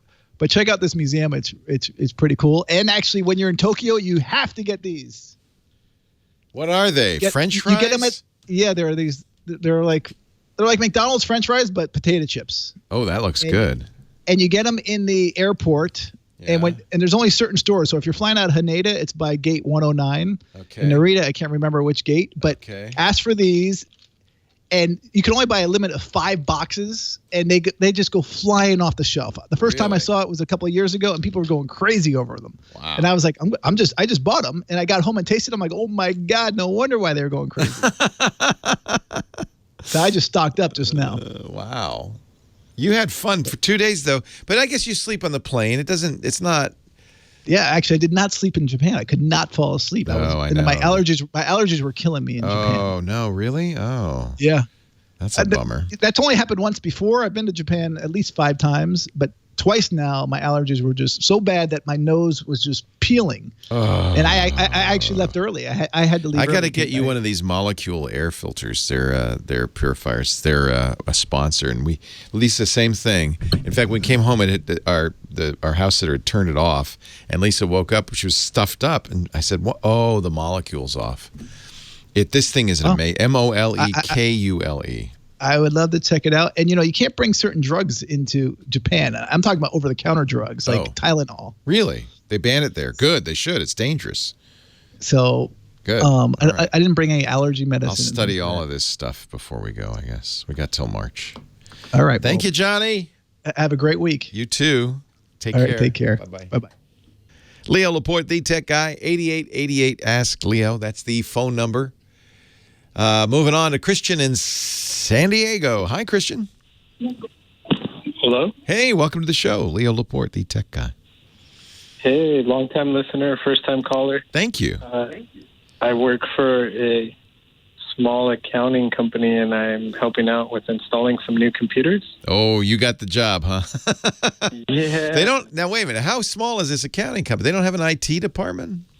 No, we're just about 9 people, part-time and full-time. Best thing I ever did in our small company is hire a contract IT guy who turned out to be a genius. I think we lucked out. We got the best guy I've ever seen.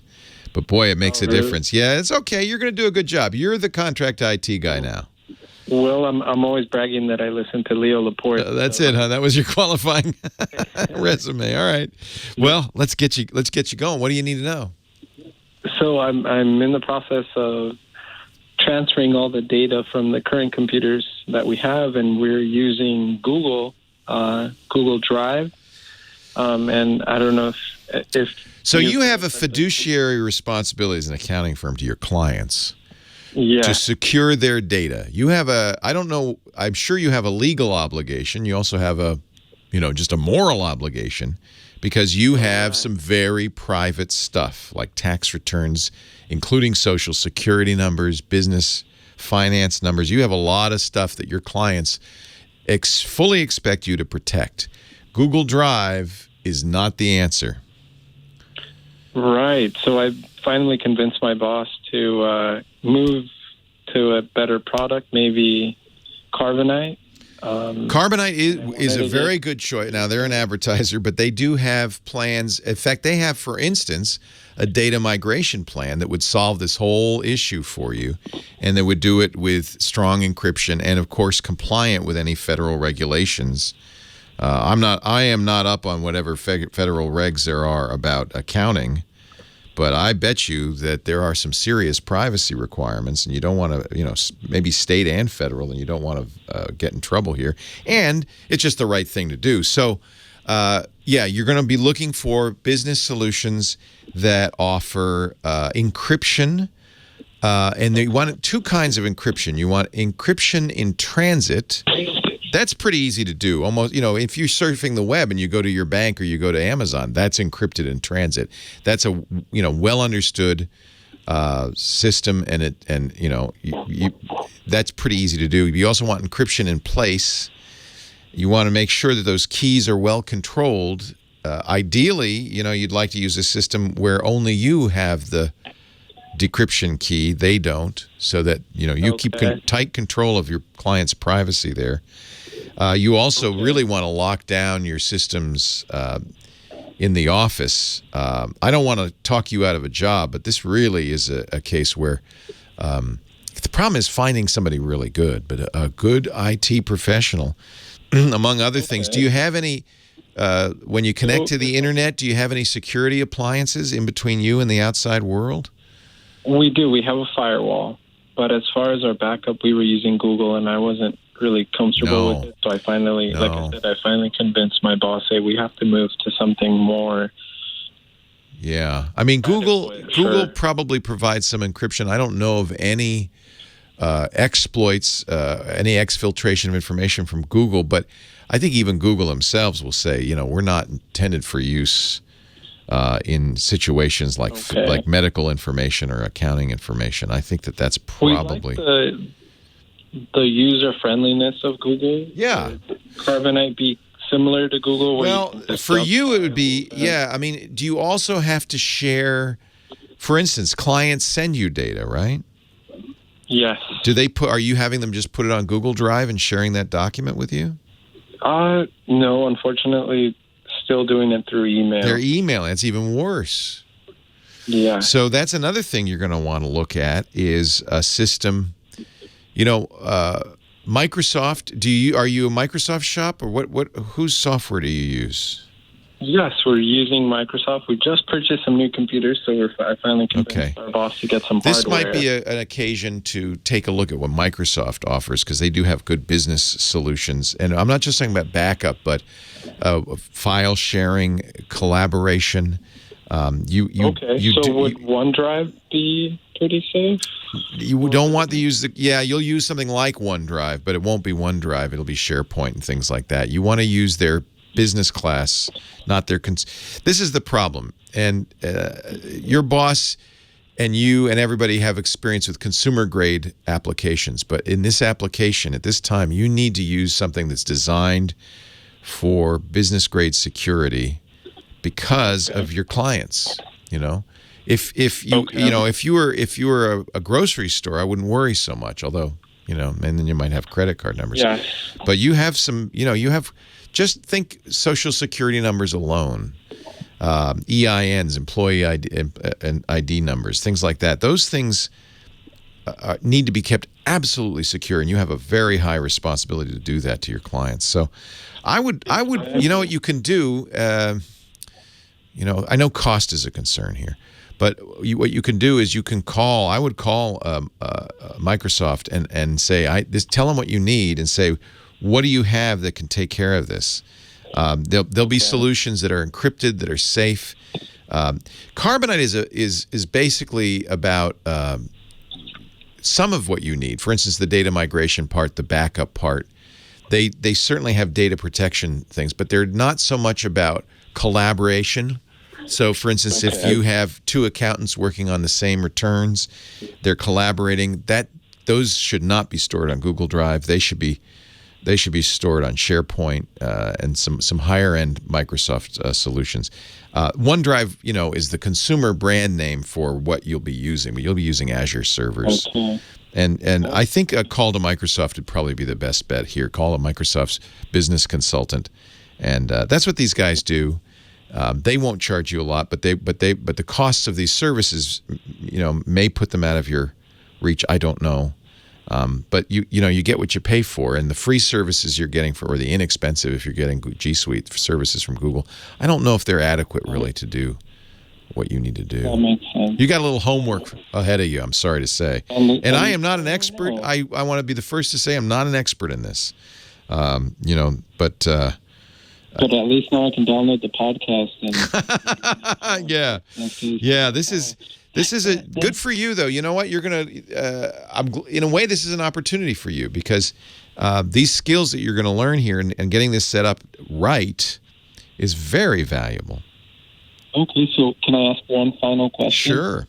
Should I even start the process of turning on the computers and setting them up and downloading the software that we normally use? And then, if you have time, if you have just a day, like Monday, go into the office on Monday and just call around. You know, every company like Microsoft and Salesforce, all these companies, even Google, have salespeople who act as consultants, who will help you for free, help you figure out what you need to do.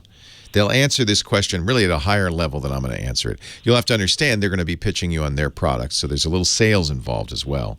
But the information they've got there, and by the way, you can today you can go look at carbonite.com and see if, for instance, the data migration services they offer would be valuable. You also want to look at things like, Carbonite.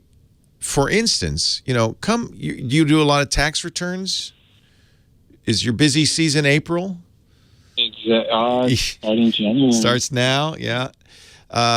You couldn't afford to be down for 5 days because a lightning strike hit your building and knocked out all the servers. So that's the kind of thing that companies like Carbonite are specialists in. We call them data protection companies. They're there to provide you with a service that if the worst happened, if the building burnt down, that you would get back to work immediately.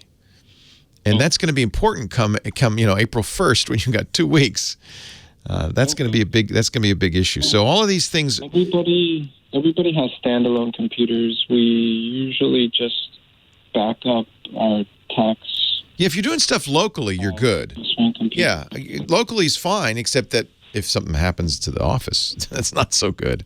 So ultimately, you do need to look at cloud.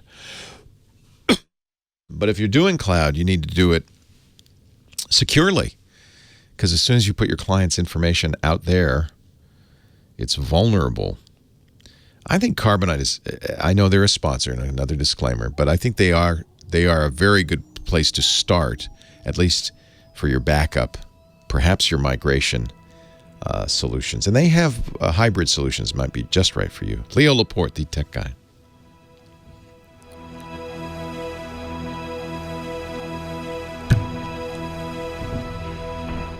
I mean, you could cobble together, I use Tresorit, Tresorit, which is an encrypted backup solution. There's Spider Oak. But these are all consumer grade things. I think you need something a little bit more heavy duty. Is the boss saying, we can't spend any money on this, or? That's the thing. He wants to keep it as low budget as Yeah, of course he does. I don't blame him. And we were just using consumer grade stuff, and so I was kind of worried since the responsibility came my way. Hey, can you set these up? I thought, oh no. I know. Here's a good chance. I know. Do you guys pay for Google's app stuff, the G Suite stuff, or do you don't just use? Just a consumer. We just upgraded our storage to like the basic 100 gigabyte. Well, I mean, I do think Google does a good job of security, and they do encryption and all of that. This is what I would do this weekend: is find out what regulations you're subject to in terms of privacy and security, because then you can go to the boss and say, "Look, boss, I don't know what it is, but it's in the medical business, it's HIPAA. You can say, we need a HIPAA compliant solution." So find out what the compliance standards are for what you guys do, and then you can say to Google, "Look, we need to meet these requirements. Do you do this?" Google does do both in transit and in place encryption. I'll tell you what worries me about Google Drive.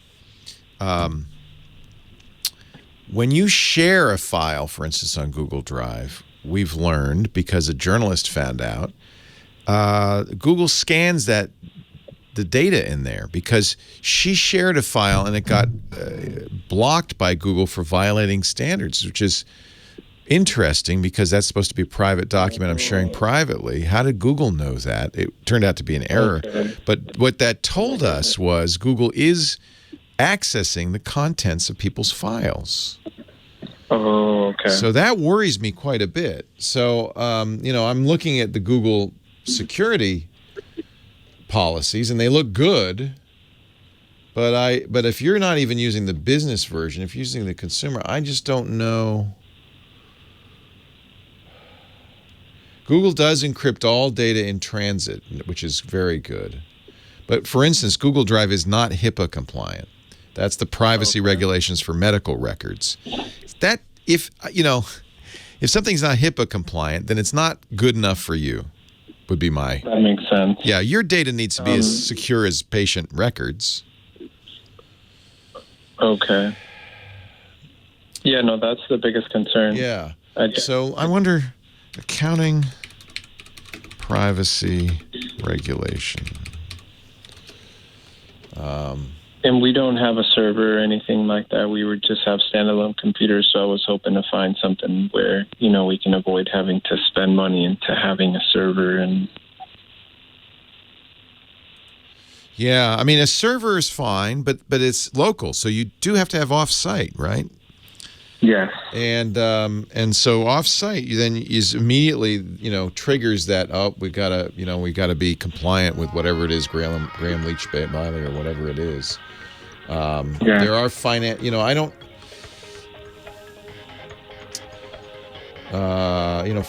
institutions have some very strict rules. So I just don't know what exact rules your industry is subject to, but I would find out. Okay. The fact that that Google Drive is not HIPAA compliant, to me, that's a big red flag. That's a big red flag. Well, hey, how are you today? Leo Laporte here, the tech guy. Time to talk computers, the internet, home theater, digital photography, smartphones, smartwatches, securing your accounting practice, and more. 8888 Ask Leo, the phone number, 888-827-5536, toll free from anywhere in the U.S. or Canada. I'm not an expert on things like, securing your accounting practice, like our final caller of the hour, but there are certainly rules and regulations. Anybody who's dealing, it actually terrifies me, to be honest, because I hear all the time, and this is gonna happen to you in the next few months if you have somebody prepare your taxes for you. where I'll hear from people who say, my accountant said I should email him my all the information. Is that safe? No. I hear these happen all the time. Frankly, the state of the art in security and privacy is very poor in general out there. And I am certainly not the guy to stem the tide here. This is something we need to get going, because we're hearing about breaches everywhere all the time. Every company, it seems, is letting your personal information out to the public. The Equifax breach, a perfect example. Pretty much the entire financial history of every person, every adult in the United States leaked out to bad guys who are doing we don't know what with it. There are rules. There are best practices. There are rules in almost every industry. The one that comes to mind is HIPAA, the Health Insurance Portability and Privacy Act, which did a lot to protect patient records. It's not, but an accountant would have different obligations, obviously. There are federal regulations. There are also best practices that, you need to know. Google Drive is not HIPAA compliant. So by itself, that worries me. If a medical practitioner cannot use Google Drive to store patient records, then I think your tax practitioner should not be using Google Drive to store your records. And if your tax person says, email me your data, you might want to seek a new tax person, or at least have a conversation with them about what they do to protect you. This information is not widely distributed, and I think people underestimate the risks and the dangers. And if you're, handling people's private data, boy, you really got to do a better job. You got to really think about this stuff. 8888 ask Leo, back to our more traditional concerns, broken computers and what phone to buy. Joshua in Chino, Leo Laporte, the tech guy. Hi, Joshua. Hey, how are you? I'm great. How are you? You got a Blu-ray player, huh? Yeah, you gave me the recommendation. I wanted to tell you very much thank you because it worked out really well. Tell me what you did and how it's working. Okay, well, we talked about back in September when it was really hot, and I was needing a new multi-regional player. Yes. Okay, we looked on, you kind of Googled something and said try Samsung, and it was Wi-Fi. Okay. Had PAL on it, and it also does 3D, and it also had other capabilities of burn type of recording. Oh, nice.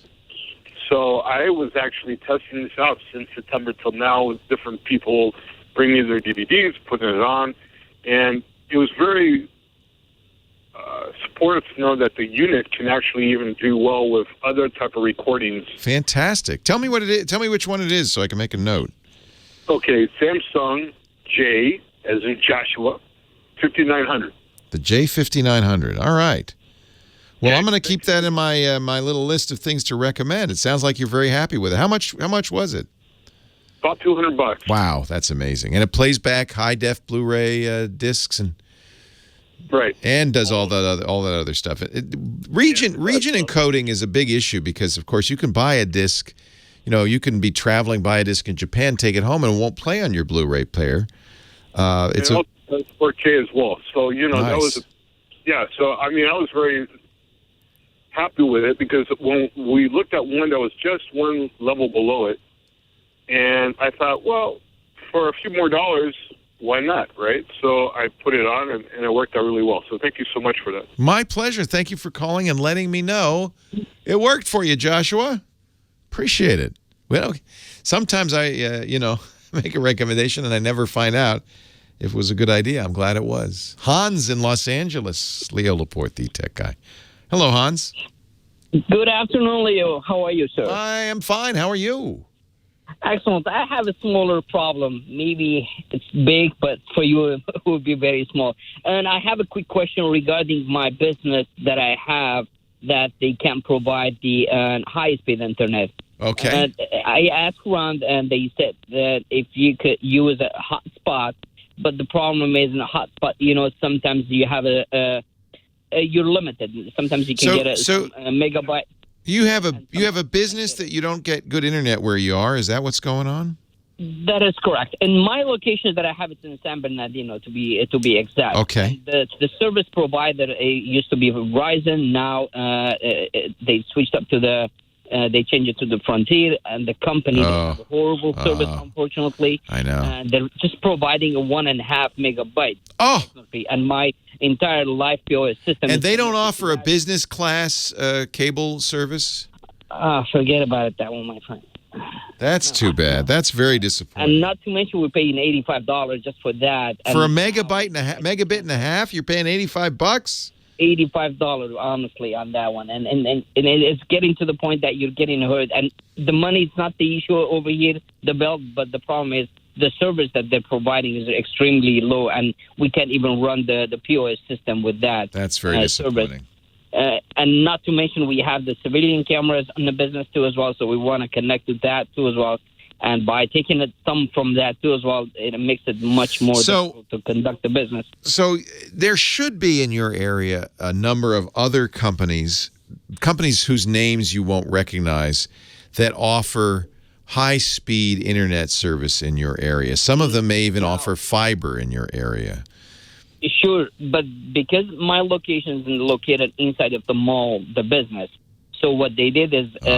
you're stuck with the mall. I get that is correct. You're kind of stuck with that territory. So it used to be for the Verizon. This is the biggest scam out there. It happens at apartment buildings, too. These companies go to the apartment building or the mall owner, and they make a deal with them. And part of the deal is no one else can offer service to the people who live in that apartment building or have stores in that mall. You're stuck with the lousy deal the mall owner made.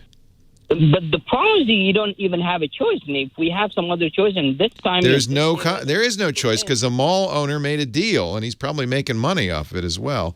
And that's terrible performance. Now, yeah, you could look at a wireless solution, but how are you deep within the mall? Not too deep, to be honest, and we're close to the street areas. Okay. But according to what they're explaining is we're too far from the box in order to provide much better service for that. But I think that was just an excuse for them. And I asked several other, my neighbor in the mall, so they said they're getting the same service too as well. The max that they've seen it in the mall and some of the neighbors. Unbelievable. And, this is so important because your credit cards, if you're going to take credit cards, all of this stuff needs to have high-speed internet access. That is correct. It's not like you're just watching Netflix in there. The landline. Yeah. Your landline, too. That's right. In many cases, we have VoIP services. We don't know what to do. It's kind of in this kind of a situation right now. We're desperate. It used to be earlier this year. It was fine. Now it got worse. Yeah, I think what you need to do is a tenant revolt.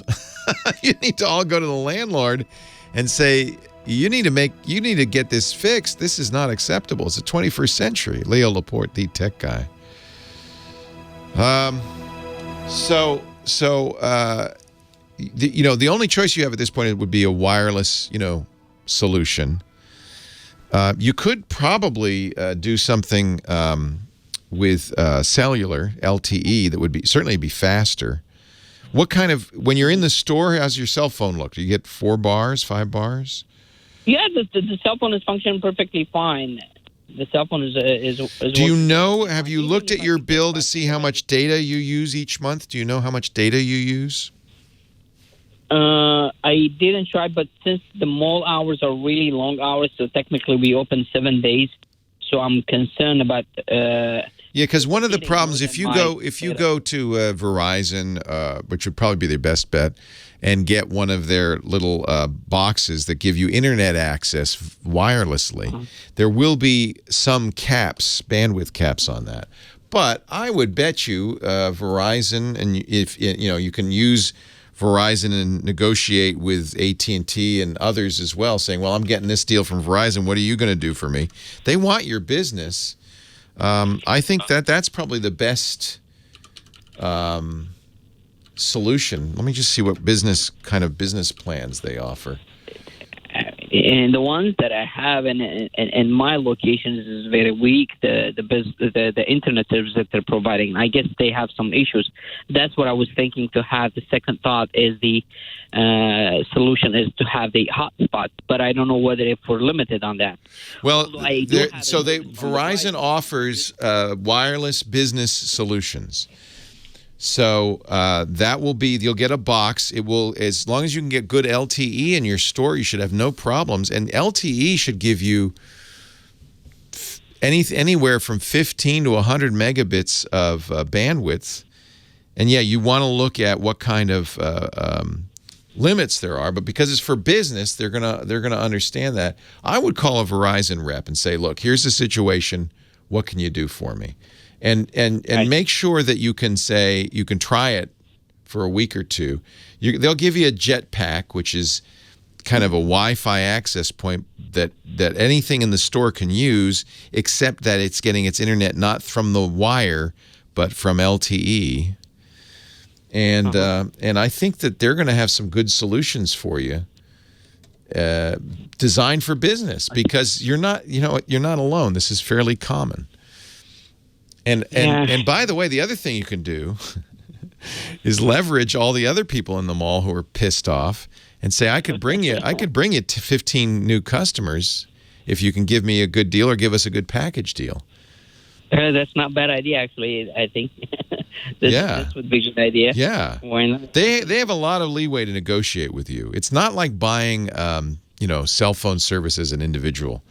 They want your business service. That's good. That's gold to them. Yeah, certainly. But if they're limited for that, and obviously, well, I don't.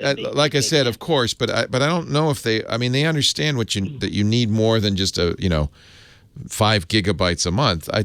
I'm pretty sure they offer you, whether it's unlimited or you pay per tiers or whatever.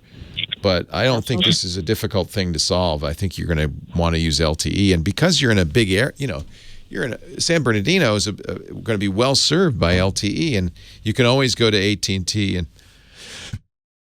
other carriers and see what they offer. I'll give a shot on that. Can I ask one more quick question? Sure. Please?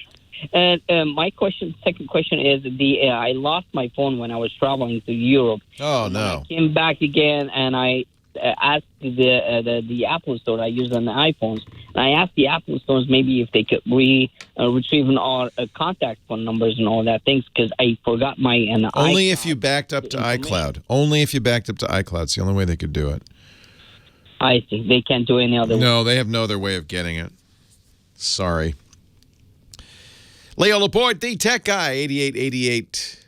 Ask Leo, the phone number. TechGuyLabs.com, the website. Don't forget. Let's see. Marco is in, the Madeira Islands in Portugal. Hi, Marco. Hey, Leo. How are you? Wonderful to talk to you. Have we talked before? Yes, we have spoken a few weeks ago. I thought so, because I remember talking to you about Madeira. You said you were coming here next year. I can't wait.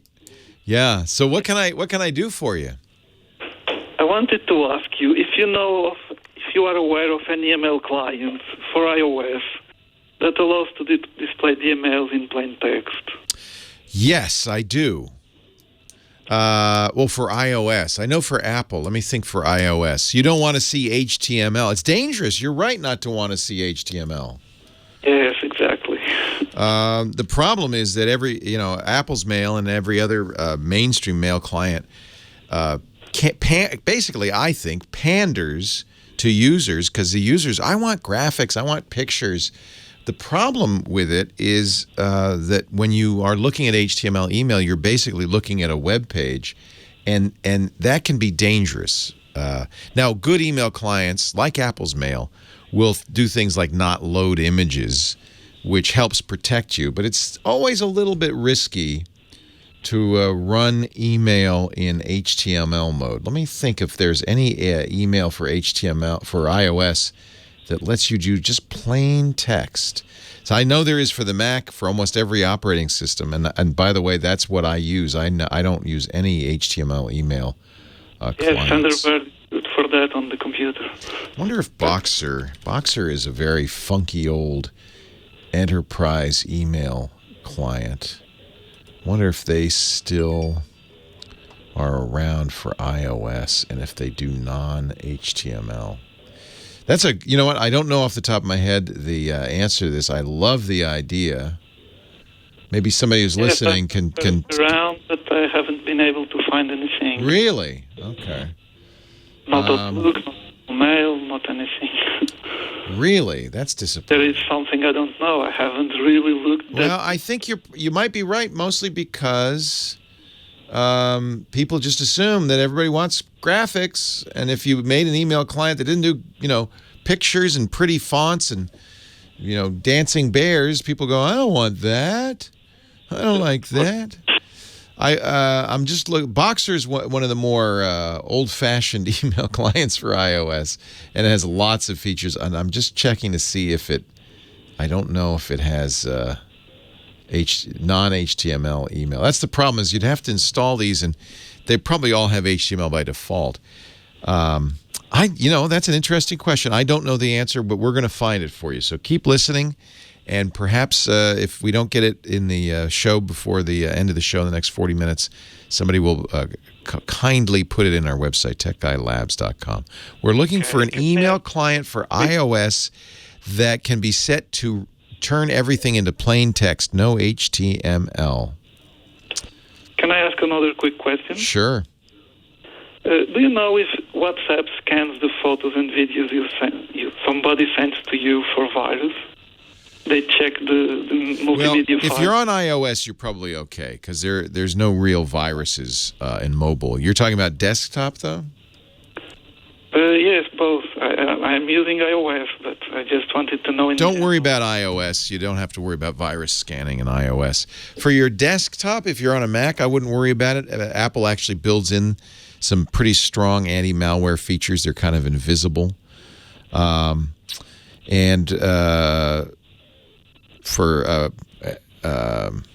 think you're probably all right in any modern operating system. I don't really recommend antiviruses. For Android, Google also builds that into Android. It's actually, they call it Android Protect now or Google Protect now, and it scans every app looking for malware and that kind of thing. I think you're safe on iOS. I don't know of any successful malware propagation on iOS. I wouldn't worry about it.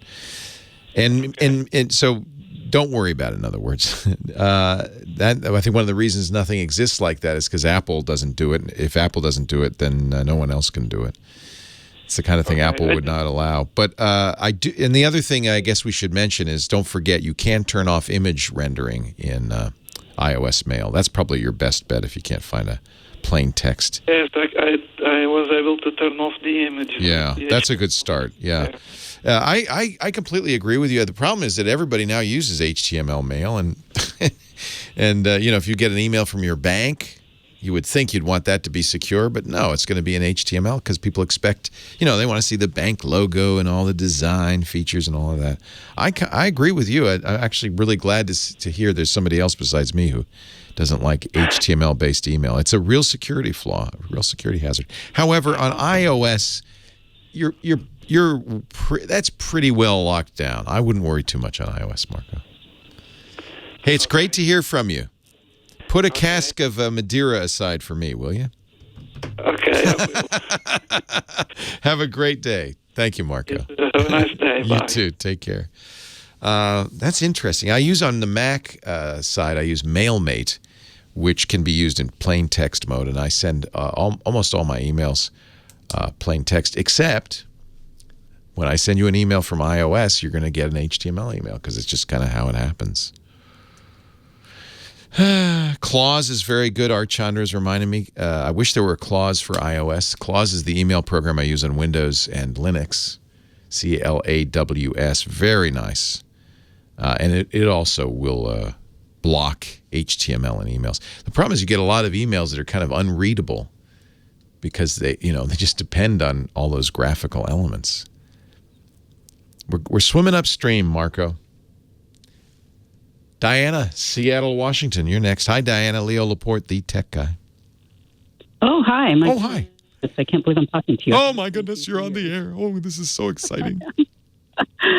Oh, yeah. So my problem is I bought a new 7-inch Huawei tablet, and I currently have my older tablet is a Samsung 8-inch, and I just decided to get the 7-inch because a smaller screen and better for. I like 7 inches. I know. I wish more people made 7-inch tablets. I think they're really good. Yeah. So I really like this Huawei MediaPad. It's pretty good. Yeah. But so the issue I'm having is I've been trying to figure out how to not exactly transfer one game to one tablet or the other, but to be able to play on both.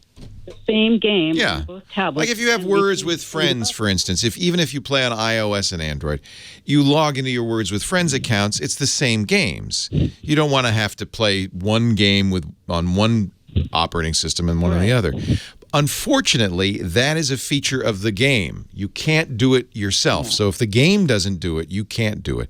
Google has a system, the Google Play Games app. Make sure yours is right. Which I did. You have those installed. Yeah, but the app has to take advantage of it. Okay. So if the app doesn't do that, there's no way. See if there's a way to log into the app or make sure that the app is logging into Google Play Games. Because generally speaking, if it does that, either you create an account with Electronic Arts or whoever made the app, or you create an account with Google Play Games. Generally, the reason for that is to preserve saved games across platforms. But again, they have to implement it. You can't do it on your own. Leo Laporte, the tech guy. Yeah, I know what you're thinking. Like, if I could only copy that folder where the game is over to the other device.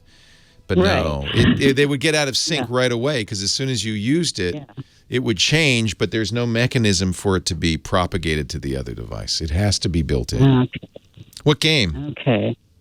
Well, I play Scrabble and Yahtzee, and I have a couple of slot machine apps. And I'm like at level 1500. It's frustrating. I know. I know. So I downloaded it on the new. You have to start all over. Device, and it's right at the beginning. I'm like, wait a minute. Yeah, that's the developer. They just didn't build that in. If I play Words with Friends, which of course is Scrabble, and they decided to build that in, as they should, because I'm playing a game with my mom. I don't want to have to play a new game on every different device. I want to be able to play the same game, right? Right. So yeah, if those games don't implement it, then you're just out of luck. So it's up to them. They have to. Okay. If they don't build in a way to not only it has to be able to save the game state, but then propagate the game state, copy it, either using Google Play Games or an account with that company.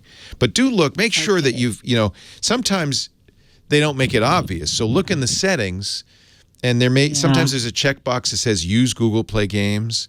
Sometimes there's a sign into your account. Well, on the one, that's what they need. They need some central server that they copy the data to, right? Yeah.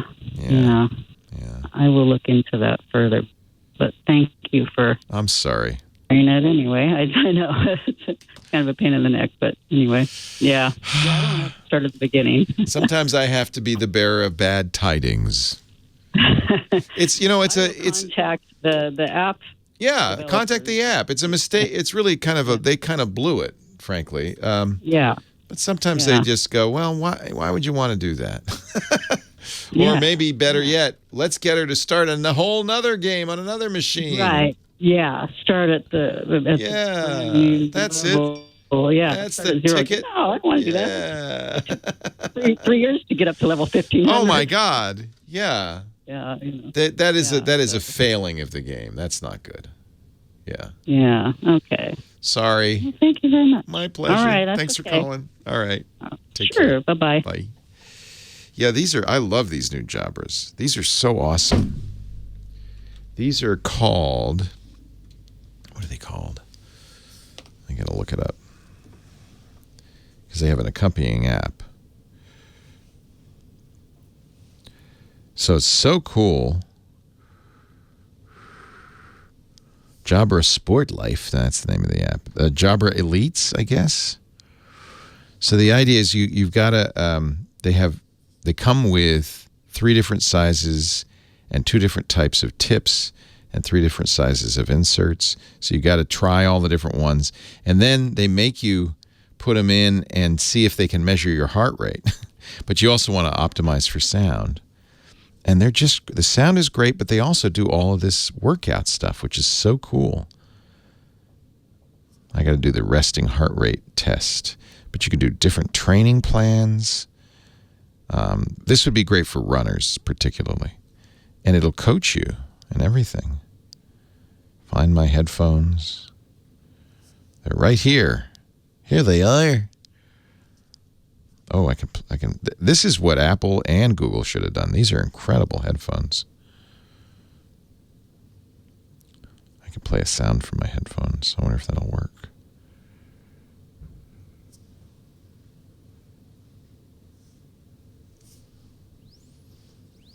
Oh, yeah. I can hear it.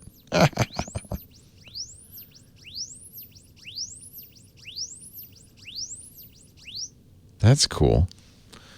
Leo Laporte, the tech guy, back to the phones at 8888 Ask Leo. Isaac, Clinton, Mississippi. Hi, Isaac. Hello. Come on over to the phone. What can I do for you today? All right, so I got a question. Been trying to get through to you for a while. Never could happen, so I'm glad I get this hashed out. Woohoo! All right. So I got a pretty decent little home theater I've been working on for a while. I got the Sony 4K HDR10, yada, yada. Long story short, I have a little Blu-ray collection that I've been working on, and now 4K is now the new norm. Oh, man. Right, exactly. So is the difference in quality from a 4K Blu-ray as opposed to a normal Blu-ray worth spending the money? Yeah. On a 4K screen anyway. Yeah, it really looks good. Here's what I would suggest. You've got really good quality. I mean, Blu-ray HD is fabulous, right? But it's only 1,080 lines from top to bottom. Now you have 2,060 lines, and even more important, high dynamic range. Does your TV set do HDR? It does. And your Blu-ray player does HDR? Well, yeah, it's on the PS4 Pro, so it. Yeah, it does. Actually, does the PS4 Pro do HDR? I'm sure it does. Yeah, well, the base PS4 does it as well. I hope so. So if it does, I don't know if. Go ahead. So what I would do is don't replace the old movies yet.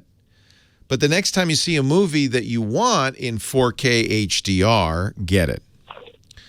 And there's some really gorgeous movies. Mad Max, the new Mad Max was just gorgeous looking. I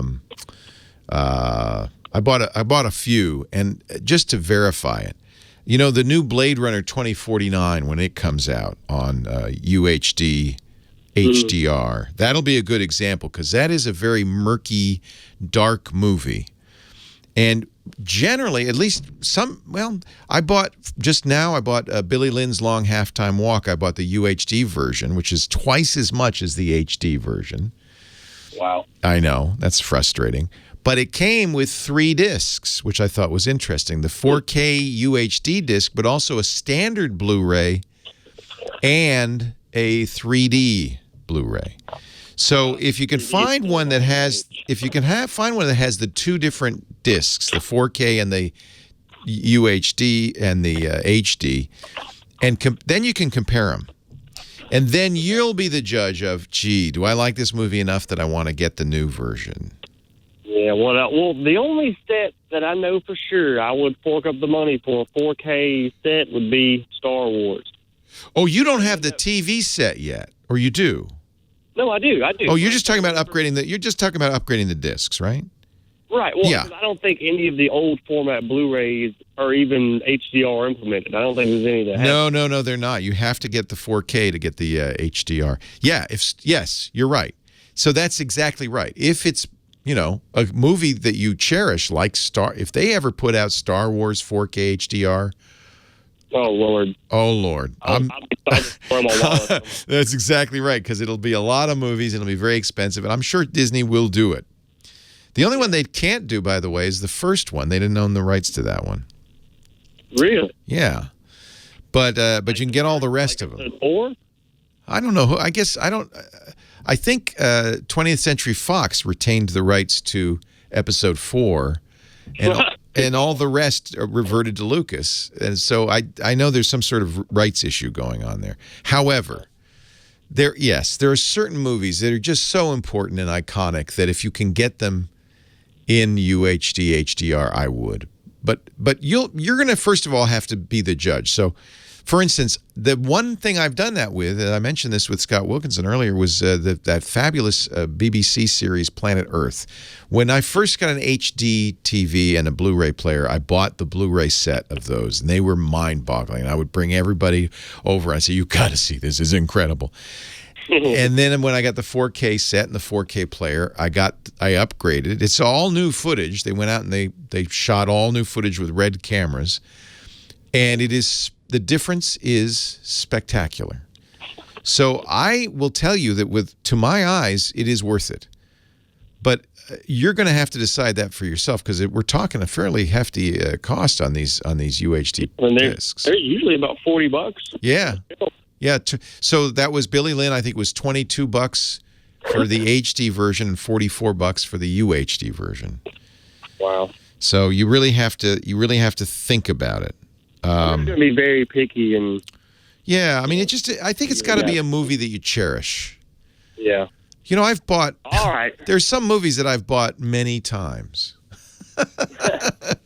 Right? It's like the Beatles. How many versions of Beatles albums have I bought, going back to vinyl and then now to the latest remastered super duper high quality Sgt. Pepper, right? I bought it 8 times or something. But for something you really care about, I think it is worth it. It does look mind-bogglingly better. So get one of the newer ones. If you can find one that comes with both Blu-ray and UHD, you can then do your own comparison and see whether it's worth it. I think it is. I think especially HDR. I don't think the 4K resolution is as big a deal as the high dynamic range. It just really looks good. All right. Well, okay. I appreciate it, Mr. Tech Guy. Somebody's saying research. You could also check the reviews. You know, Scott Wilkinson's site, avsforum.com, has some really good reviews about the quality of the discs. blue-ray.com, Marsworm in the chat room is saying, is another place where you can review not just the movie itself, but the quality of the master. And if you can get one that's well mastered in HDR, I'll tell you, here's an example. I bought, it wasn't a great movie, Russell Crowe in Master and Commander. And the disc is interesting. Scott uses it because it starts with a very dark night scene. It's a naval battle in the early 1800s. And it's very dark. And he uses it to kind of look at the quality of the mastering and the quality of the compression. I have that in Blu-ray HD. And if they started to offer a UHD version of it, I'd probably get it. Not because it's the greatest movie ever, but because it's a very good demonstration of the difference. It would be, anyway, of the difference between standard dynamic range and high dynamic range. This, to me, is the most important change in home theater since we went to HD. So HD and UHD are talking about the number of dots, right? HD has 1,080 lines from top to bottom. UHD is twice that. It's 2,160 lines from top to bottom. You get a sufficient distance from the screen that you're not seeing the pixels, the dots. It's not a huge difference. Maybe it's a little crisper. Maybe. High dynamic range expands the range, the distance between the blackest blacks and the whitest whites. That expanded distance, expanded dynamic range, makes it more realistic, makes it more dramatic, makes it richer. It's hard to describe, but I think that is the single biggest improvement in video since high def. Unfortunately, in order to get that, you have to have a 4K, UHD, HDR compatible TV and player. And then the discs, they have to be upgraded too. And then I guess it would make a difference. For instance, Episode 4, the very first Star Wars, I don't know if that would make a difference to get an HDR version of it. I don't know. Do they have the masters? Do they have the original? And how well could they digitize that original film? All of that would make a big difference and determine perhaps whether it's worth it. But when you read the reviews, occasionally they'll say, this is an amazing master. This is one to get. And I'm going to guess, it's not out yet, but I'm going to guess that that new Blade Runner 2049, that's going to look pretty good on HDR. Leo Laporte, the tech guy. The GizWiz next. Leo Laporte, the tech guy. How do you like your love? I like it straight, served with a side of Giz Whiz. Leo Laporte. It does. I never thought of that. Your nickname with Dick DeBartolo is here, Mad Magazine's maddest writer, and our Gizmo Wizard, we call him the Giz Whiz, does sound a little bit like Cheese Whiz. It sounds like a snack treat. It does. Yeah. It can be. It can be. A lot of people say my reports are cheesy, so it just all That's a good point. It fits in. You just did what, pet gadgets on World News Now, right?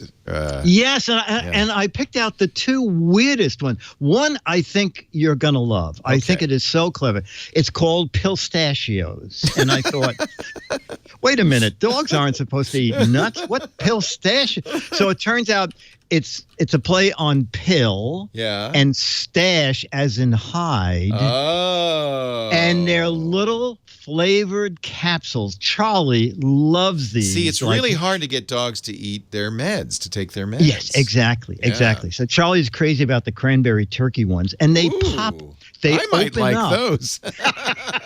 Yeah, Dennis is. We're having them for dinner. So you pop them open and you drop the pill in, and then it has this little, they say, sealing lid that doesn't let the dog even smell medication. So you give the dog one first, just with nothing in it. It looks like a snack. treat. Yes, exactly. And then the second one has the pill, and they eat that, and then the pill's gone. And they said it's so very smart. It's very, and you get 32 of them. It's like $12.98 for, and they come in two sizes, big and small, depending on what kind of pill you're putting inside it. This is a good idea. Pistachio. You're right. Now the weird one, is from a Wait, but vet. that wasn't the weird one? Okay. No. Oh no, that's the clever one. This is the no bowl cat feeder developed by a vet who says cats like to hunt for their food. That's true. We know that for sure. Yeah. Okay. So it's 5 little designed mice that you put food in and hide. They're dry food in it. And then so when they're bored and hungry, they can run around the house. And when they knock the mouse around, there are little holes in it. The treat starts spilling out. This is clever. Oh, okay. And it comes with the mouse trainer. Okay. Yeah. So the mouse trainer is just the insert with a lot of holes in it so that when the cat touches it in any way, they get fed and they go, oh, these things are great. They give food. Is this for a treat, or is this like how they would get fed? This is how you would feed them their dry food dinner. The vet said don't make their entire dinner all the time dry food, but they should have some moist food too. They also have, for the holidays, Rudolph. I didn't see that. Yes, a little sleigh, a little elf. Yeah, because Wow. the cat's going to go, this is the holidays. I'm not playing with the regular mouse. Do you have nothing No, decorated? It's true, though. In fact, if you don't give cats a way to hunt, they will hunt other things, and I don't like that at all. So yeah, that's what you said. is a It can good idea. save, Yeah. to Save save the- birds. Yeah. Yes, Yeah. exactly. There you go. All right, well, then you like them both. It's from Doc and Phoebe's Cat Company. Exactly. Wow. Exactly. Doc and Phoebe. Indoor hunting feeders. And you know how I found the website? Not by searching for it, because that didn't work. I went to gizwiz.biz. That's Sticky D's fabulous website. You click the link, the GizWiz visits the tech guy, and then he's got notes there and links and where to buy all of the things he mentions. Not only this show, but other shows like World News Now. And you can also play his What the Heck Is It contest. And I got a very special treat when I had lunch with Dick and Dennis this week. You gave me and I can't show it. I won't show it. The new Mad Magazine. You know what? You can today. Oh, I can? Oh. Yesterday, Huffington Post published They the leaked cover. Yeah. Now, is this the last one that's going to be made in New York? It's the last one that the New York staff will see. We are making one more issue to give the staff in California time to get together. We're putting the issue together before the office closes, but it will be printed and sent to California. So this is a kind of a special red letter It's a very Mad magazine, and special, Dick autographs it, which is very nice. You gave us one for our son. I'm thrilled. And he will be too when he gets it for Christmas. I'm going to say I paid $1,000 for it. Okay, yeah, tell him, yeah. Yeah, it's going to be very exciting. Giz Whizzed Up is the way you would do it is the What the Heck Is It contest. You click that link and you're going to see a close-up of a strange gizmo or gadget. There are 12 autographed Mad magazines for the right answer. If you get more than 12, you'll have a drawing. And there are 24 for the cleverest wrong answer. It's all there at gizwiz.biz. And it runs for 2 more weeks. 2 more weeks, and that's it. That's it. Then the mailroom moves, and Dick is going to have to get something else to my send heart you. breaks with my heart. By the way, if they ever sell the jackets, was it John Vaccaro made those? The Mad. John Vaccaro made that as a going away gift for us. It says Beautiful Mad jacket. New York. They're baseball jackets. Yeah, and of course, I'll actually put pictures online. They're great. They're really. Dick was wearing it, and I almost mugged you, to be honest. Well, Lisa tried first, but she was easier to take down. Dick will continue to write for Mad Magazine, moving out to L.A., but Dick will be in every issue because he's been for the last years, and I'm glad of that. You're on the back cover of this newest Mad Magazine that'll be coming out. Yes, sir. Thank you, Dickie D. Okay, thank you, buddy. That's the website, gizwiz.biz, or his podcast, gizwiz.TV. I tried to give, this is how dedicated Dick is.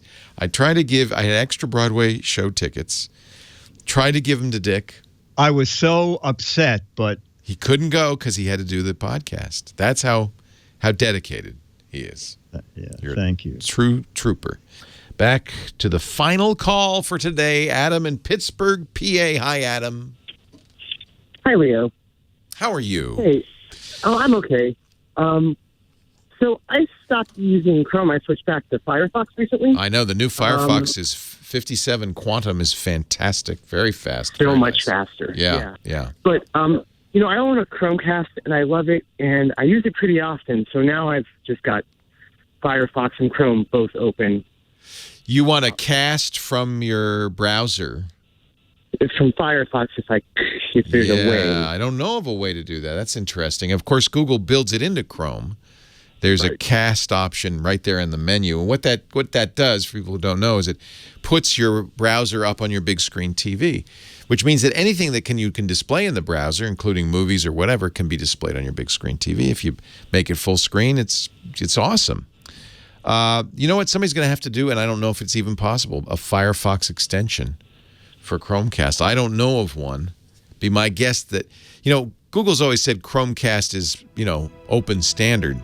But I think there's enough proprietary stuff in there that might be hard to do. I don't know. It's a good question. Leo Laporte, the Tech Guy. Well, that's it for the Tech Guy Show for today. Thank you so much for being here. And don't forget, TWIT, T-W-I-T. It stands for This Week in Tech, and you'll find it at twit.tv, including the podcasts for this show. We talk about Windows on Windows Weekly, Macintosh on Mac Break Weekly, iPads, iPhones, Apple Watches on iOS Today, security on Security Now. I mean, I can go on and on and on. And, of course, the big show every Sunday afternoon, This Week in Tech. You'll find it all at twit.tv. And I'll be back next week with another great Tech Guys show. Thanks for joining me. We'll see you next time.